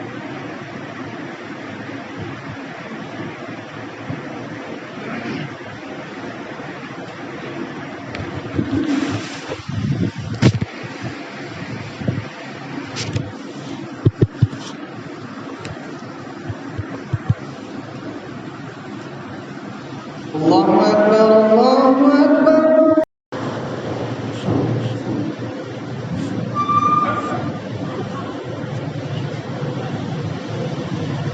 வினயத்திற்குரியவர்களே, மக்தபு கட்டாய கடமை. மக்தபுன்னா ஒரு கட்டமைப்பு, ஒரு திட்டமிடுதல், ஒரு கட்டுக்கோப்பான சமூகத்தை உருவாக்குதல், அதுக்கு தான் மக்தபுன்னு சொல்லுவாங்க. இந்த மக்தபை நம்ம சரியாக உருவாக்கலைன்றால் இந்த சிறுவர்கள் தாண்டோடித்தனமாக சமூக சீர்கேடுகளில் அகப்பட ஆரம்பிச்சிருவாங்க. ஏன்னா இவர்கள் தான் நாளைக்கு இந்த ஊருக்கு தலைவர், இவர்கள் தான் இந்த ஊருக்கு நாளைக்கு ஜமாத்தார்கள், இந்த ஊரை நிர்வகிக்கக்கூடிய, இந்த ஊருடைய கண்ணியத்தை பாடக்கூடியது இவ தான். அப்போ இவர்கள்ட்ட மார்க்க கல்வி இல்லை, ஒரு சரியான வழிகாட்டுதல் இல்லை, புரிதல் இல்லை அப்படின்னா இவர்கள் நாளைக்கு இந்த ஊருடைய கட்டமைப்பை எப்படி சரிப்படுத்துவாங்க? நல்லது கெட்டது எதுவுமே தெரியாது, நல்லது கெட்டது எதுவுமே தெரியாது. கண்ணியத்திற்குரியல அதனால தான் இதுக்கு வைக்கப்பட்ட பெயரே மக்தப். மக்தப்னா ஒரு திட்டமிடுதல், ஒரு சரியான ஒரு கட்டமைப்பை உருவாக்குதல் சொல்லுவாங்க. கண்ணியத்திற்குரியல இப்போ எல்லோரும் சொல்லக்கூடிய ஒரு விஷயம் என்னென்னா, ஸ்கூல் படிப்பு காலையில் ஸ்கூலுக்கு போக வேண்டியது இருக்குது, அதனால் மக்தபுக்கு அனுப்ப முடியல அப்படின்னு சொல்கிறாங்க. ஸ்கூல் போயிட்டு வந்துட்டால் ரொம்ப டயர்டாகிடுறான், டியூஷன் போகிறான், அதனால் மக்தபுக்கு அனுப்ப முடியல அப்படிங்கிற ஒரு காரணத்தை சொல்கிறாங்க. இதெல்லாம் நாம உருவாக்கி கொண்ட ஒரு காரணம், நாம உருவாக்கி கொண்ட ஒரு காரணம். இப்போ சாத்தனூர் எடுத்துக்கிட்டீங்கன்னா ஏறத்தாழ ஒரு 200 தலைக்கட்டு இருக்குது. 200 தலைக்கட்டு, 130 பிள்ளைய பள்ளிக்கு வருவாங்க. 130 பிள்ளைகள் என்ன செய்கிறாங்க? காலை மாலை பள்ளிக்கு வந்து ஓதுறாங்க. கண்ணியத்திற்குரிய ஆரம்பத்தில் 7 பிள்ளைகள் தான் வந்தாங்க. படிப்படியான நம்ம மக்தபுடைய உருவாக்கத்தை மக்களை கொண்டு போய் இன்னைக்கு ஸ்கூல் முடிச்சுட்டு வந்த உடனே பிள்ளைகள் என்ன செஞ்சிடறாங்க? புர்காவை போட்டுட்டு பள்ளிக்கு வந்துடுறாங்க. அப்போ நம்மளால் உருவாக்க முடியும். இந்த ஸ்கூலுக்கு போனால் ஹோம்ஒர்க்கு பார்க்கணும், அது பார்க்கணும் அப்படிங்கிறதெல்லாம் நாம ஏற்படுத்தி கொடுத்த ஷைத்தான் நம்முடைய உள்ளத்தில் உருவாக்கி கொடுத்த காரணங்கள். கண்ணியத்திற்குரியவர்களே, அப்போ மக்தபு வந்து என்ன செய்யலாம்? உருவாக்கணும். அந்த எப்படி உருவாக்கணும் அப்படின்னா அதுக்குன்னு ஒரு குறிப்பிட்ட டயத்தை ஃபிக்ஸ் பண்ணாதீங்க. சில ஸ்கூல் முன்னாடி விடுவோம், சில ஸ்கூல் லேட்டாக விடுவோம். இப்போ நாங்கள் எப்படி வச்சுருக்கோம்னா 5 to 7. ஒரு பையன் 5 மணிக்கு வருவான், அவனுக்கு 6 மணிக்கு பள்ளி விட்டுருவோம். 5:07 வருவான், அவனை 6:07 அனுப்பி விட்டுருவோம். 6:30 வர்றவனை 7:30 வச்சுக்கிறோம். இப்படியாக உன் ஸ்கூலில் எப்போ முடியும் ஒரு நாள் எப்போ வந்துடும். ஆனால் 1 மணி நேரம் வந்து பள்ளிக்கு, 1 மணி நேரம் பள்ளிக்கு வரும். தூரமாக இருக்க எங்களால் வர முடியல. கண்ணியத்திற்குரியவர்களே, மக்கள் விளங்கிட்டாங்கன்னா காசு செலவழிக்கிறது தயாராகிடுவோம். இப்போ சாத்தனூரில் மக்தபுக்குன்னு தனி ஒரு ஆட்டோ வச்சுருக்கோம். பள்ளியாசல்ல ஒரு ஆட்டோ வச்சுருக்கிறோம், ஒரு கார் வச்சுருக்கிறோம். இந்த காரில் ஆட்டோவில் ஏறத்தாழ 30க்கும் மேற்பட்ட பிள்ளைகள், தூரத்தில் உள்ள பிள்ளைகள் வந்து ஓதுறாங்க. அந்த ஆட்டோக்காருக்கு வந்து அவங்க வந்து ஃபீஸாக மாதம் 500 ரூபா கொடுக்குறாங்க. பள்ளி ஃபீஸுன்னு தனியாக கொடுக்குறாங்க. அப்போ பெற்றோர்கள் எப்படி தயாரானான்னா மக்தபை விளங்கிட்டாங்க. நம்ம பிள்ளைக்கு ஓதலை தேவை, மார்க்க கல்வி தேவை, ஒழுக்கம் தேவை அப்படிங்கிற விளங்கிட்டதுனால காசு பெருசாக தெரியலை. இதெல்லாம் நம்ம சொல்லக்கூடிய காரணங்கள். அதாவது ஒரு சில காரணங்கள் சொல்லுவாங்க, அதுக்கு உள்ள தீர்வை சொல்கிறோம். அடுத்த என்ன விஷயம் சொல்கிறாங்கன்னா, ஹோம்ஒர்க்கு பார்க்க முடியலை, ஹோம்ஒர்க்கு பார்க்க அப்படிங்கிற காரணம் சொல்லுவாங்க. கண்ணியத்திற்குரியல சாத்தனூரில் ஹிப்ஸு மாதம் தனியாக நடத்துகிறோம். வெளியூர் பிள்ளைகள் வந்து ஸ்கூல் படிப்பு ஃபுல் டைம் ஸ்கூலில் படிச்சுட்டு வந்து ஓதுறாங்க, வெளியூரில் அங்கேயே தங்கி ஓதுறாங்க. இப்போ நாங்கள் ஸ்கூலில் போய் கேட்டால் ஸ்கூலில் உள்ள டீச்சர்ஸ் இப்போ என்ன சொல்கிறாங்கன்னா, மதரசா பிள்ளைகள் தான் ஸ்கூலில் ஃபஸ்ட்டு வர்றா. எல்லா கிளாஸ்லையுமே மதரசா பிள்ளைகள் தான் ஃபஸ்ட்டு வர்றா அப்படி சொல்கிறாங்க. அது என்ன காரணம் பார்த்தீங்கன்னா, உளவியல் ரீதியாக நம்ம பார்த்தோம்னா அவருடைய மூளையை வந்து குர்ஆனுக்கு கொடுக்குறாங்க. குர்ஆனுக்கு கொடுத்து என்ன ஆகுது, ஒரு மூளை வந்து விசாலமாயிருது. எதை படித்தாலும் சீக்கிரம் மனப்பாடாயிரும், எதை விளங்கினா சீக்கிரம் விளங்கிடும், எதை படித்தாலும் சீக்கிரம் விளங்கிடும். அதனால் ஸ்கூலில் சார் சொல்லக்கூடிய விஷயம் என்னென்னா, மதரசா மாணவர்கள் எல்லா கிளாஸ்லையும் ஃபஸ்ட்டு வர்றாங்க அப்படின்னு சொல்கிறாங்க. இப்போ நேற்று தான் ஒரு மாணவர் என்ன ஹிப்ஸு முடித்தார், குர்ஆனை முழுமையாக மனப்பாடம் பண்ணி முடித்தார். +2 படிக்கிறார். +8 ஆரம்பித்தார், +2 குர்ஆனை மனப்பாடம் பண்ணி முடிச்சிட்டாரு. அவர் ஸ்கூலுக்கு ஃபுல் டைம் போகத்தான் செய்கிறார், ஸ்கூலில் படிக்கத்தான் செய்கிறாரு, எக்ஸாம் அட்டன் பண்ணத்தான் செய்கிறாரு. 10th 400க்கு மேலே மார்க் வந்தார். எல்லாம் நடக்கும். நம்முடைய கற்பனை ஷைத்தான் நம்முடைய உள்ளத்தில் போட்டான், நீங்கள் பள்ளிக்கு அனுப்புனீங்களா ஸ்கூலில் உங்களுடைய பிள்ளையுடைய படிப்புடைய தரம் குறைஞ்சிரும் அப்படியே ஷைத்தான் போட்ட அந்த சிந்தனையை நம்ம மனசில் ஏற்றிக்கிட்டு நம்ம பிள்ளைகளை அனுப்பாமல் இருக்கோம். கண்ணியத்திற்குரியவர்களே, இப்போ அசத்து மாதிரிலாம் இருக்கிறார். நீங்கள் அவர்கிட்ட சொல்லி பாருங்கள், எதை சொன்னாலும் படித்த உடனே சொல்லிடுவோம். ஏன்னா அவருடைய மூளை எப்பவுமே அந்த படிப்புலேயே இருக்கு, ஓதலையிலே இருக்கு. எதை சொன்னால் எப்போ என்ன மனப்பாடம் பண்ண முடியும்? அது 60 வயசாலும் சரி, 80 வயசாலும் சரி. இதே மாதிரி குர்ஆனுக்காக வேண்டி உங்களுடைய பிள்ளைகளை நீங்கள் கொடுத்தீங்கன்னா குர்ஆன் கல்வியை வைத்து உங்களுக்கு உலகத்துடைய கல்வி லேசான முறையில் கிடைச்சிடும், லேசான முறையில் கிடைச்சிடும். கண்ணியத்திற்குரியல அப்போ ஒரு மக்தபு திட்டமிடுதலை உருவாக்குங்க. எல்லா பிள்ளைகளும் பள்ளிக்கு வரும், எல்லா பிள்ளைகளும் பள்ளிக்கு வரும். போய் பெற்றோர்கிட்ட நிர்வாகமாக பேசுங்க. நீங்கள் எப்போ அனுப்ப முடியும், எந்த நேரத்தில் அனுப்ப முடியும், உங்களுக்கு என்ன தேவை, வாகன வசதி தேவையா, நீங்கள் ஜமாத்தில் வாகனத்தை ஏற்பாடு பண்ணி அதுக்கு செய்யுங்க. இதெல்லாம் ஜமாத்தில் செய்யக்கூடிய சேவைகள்.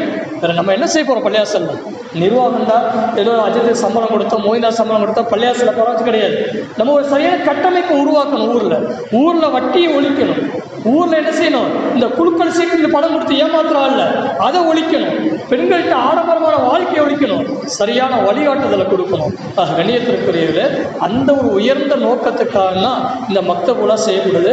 உங்கள் ஊரில் 2 இமாம்கள் ஒரு தூர நோக்க சிந்தனை உள்ளவர்கள், மக்தபு நல்லா நடத்தணும் அப்படின்னு ஆர்வப்படக்கூடியவர்கள், தேட்டப்படக்கூடியவர்கள். அதனால் பெற்றோர்கள் நீங்களே ஆசைப்பட்டு என்ன செய்ய, நீங்கள் அசத்துமார்களுக்கு நிர்வாகத்துக்கு ஊக்கத்தை கொடுத்து இந்த ஊரில் ஏறத்தாழ ஒரு 700 வீடு இருக்குமா? 700 வீடு இருக்குமா? 600 வீடு இருக்கும். அப்போ 400 பிள்ளைகளாச்சும் வர வைக்க முடியுமா? எத்தனை பிள்ளை ஓதிக்கிட்டு இருக்கிறோம்? பெண்கள் தனியாக மொத்தத்தில் ஒரு 200 பிள்ளை ஓதுவானா? 70 பிள்ளைகள். கொஞ்சம் முயற்சி பண்ணுங்க. அசத்தில் ரொம்ப தேட்டமாக இருக்கு. அடிக்கடி அசத்து பேசுவார். 2 இமாம்களுமே என்ன பல தடவை பேசியிருக்கிறார். மக்தபுல ஒரு உருவாக்கத்தை கொண்டு வரணும். கண்ணியத்திற்குள்ள அதுக்கு பெற்றோர்களை சப்போர்ட் பண்ணி நீங்கள் உருவாக்கினீங்கன்னா உங்களுக்கு ஆன்மீக ரீதியான பெற்றோர்கள் அவர்கள் தான். நீங்கள் பெற்றிய வளர்த்தையே உருவாக்குனீங்க. ஆனால் ஆன்மீக ரீதியான பெற்றோர்கள் அந்த 2 ஆசிரியர்கள் தான். கண்ணியத்திற்கு அவருக்கு முழு ஒத்துழைப்பு கொடுத்து நீங்கள் சரியான மூலம் மக்தப ஒரு கட்டமைப்பு தான். இந்த ஊர், இந்த ஜமாத் நாளைக்கு மற்ற ஊருக்கு ஒரு முன்மாதிரியாக போற்றப்படக்கூடியதாக, ஒரு வழிகாட்டுதல் தரக்கூடியதாக, ஒரு சமூகத்துக்கு ஒரு வழிகாட்டக்கூடியதாக ஆகும். அல்லாஹ் தஆலா நம்முடைய குழந்தைகளை கண்குளிர்ச்சியான குழந்தையாக ஆக்கி தந்துடுவானாக. சிஹத்தான சலாமத்தான குழந்தைகளை ஆக்கி தந்துடுவானாக. நம்முடைய குழந்தைகளை சமூகத்தின் முன்னோடிகளாக ஆக்கி தந்துடுவானாக. சமூகத்துக்கு வழிகாட்டக்கூடிய நல்லோர்களாக ஆக்கி தந்துடுவானாக. வாஹிதமான அல்ஹம்துலில்லாஹி ரப்பில் ஆலமீன். அஸ்ஸலாமு அலைக்கும் வரஹ்மத்துல்லாஹி.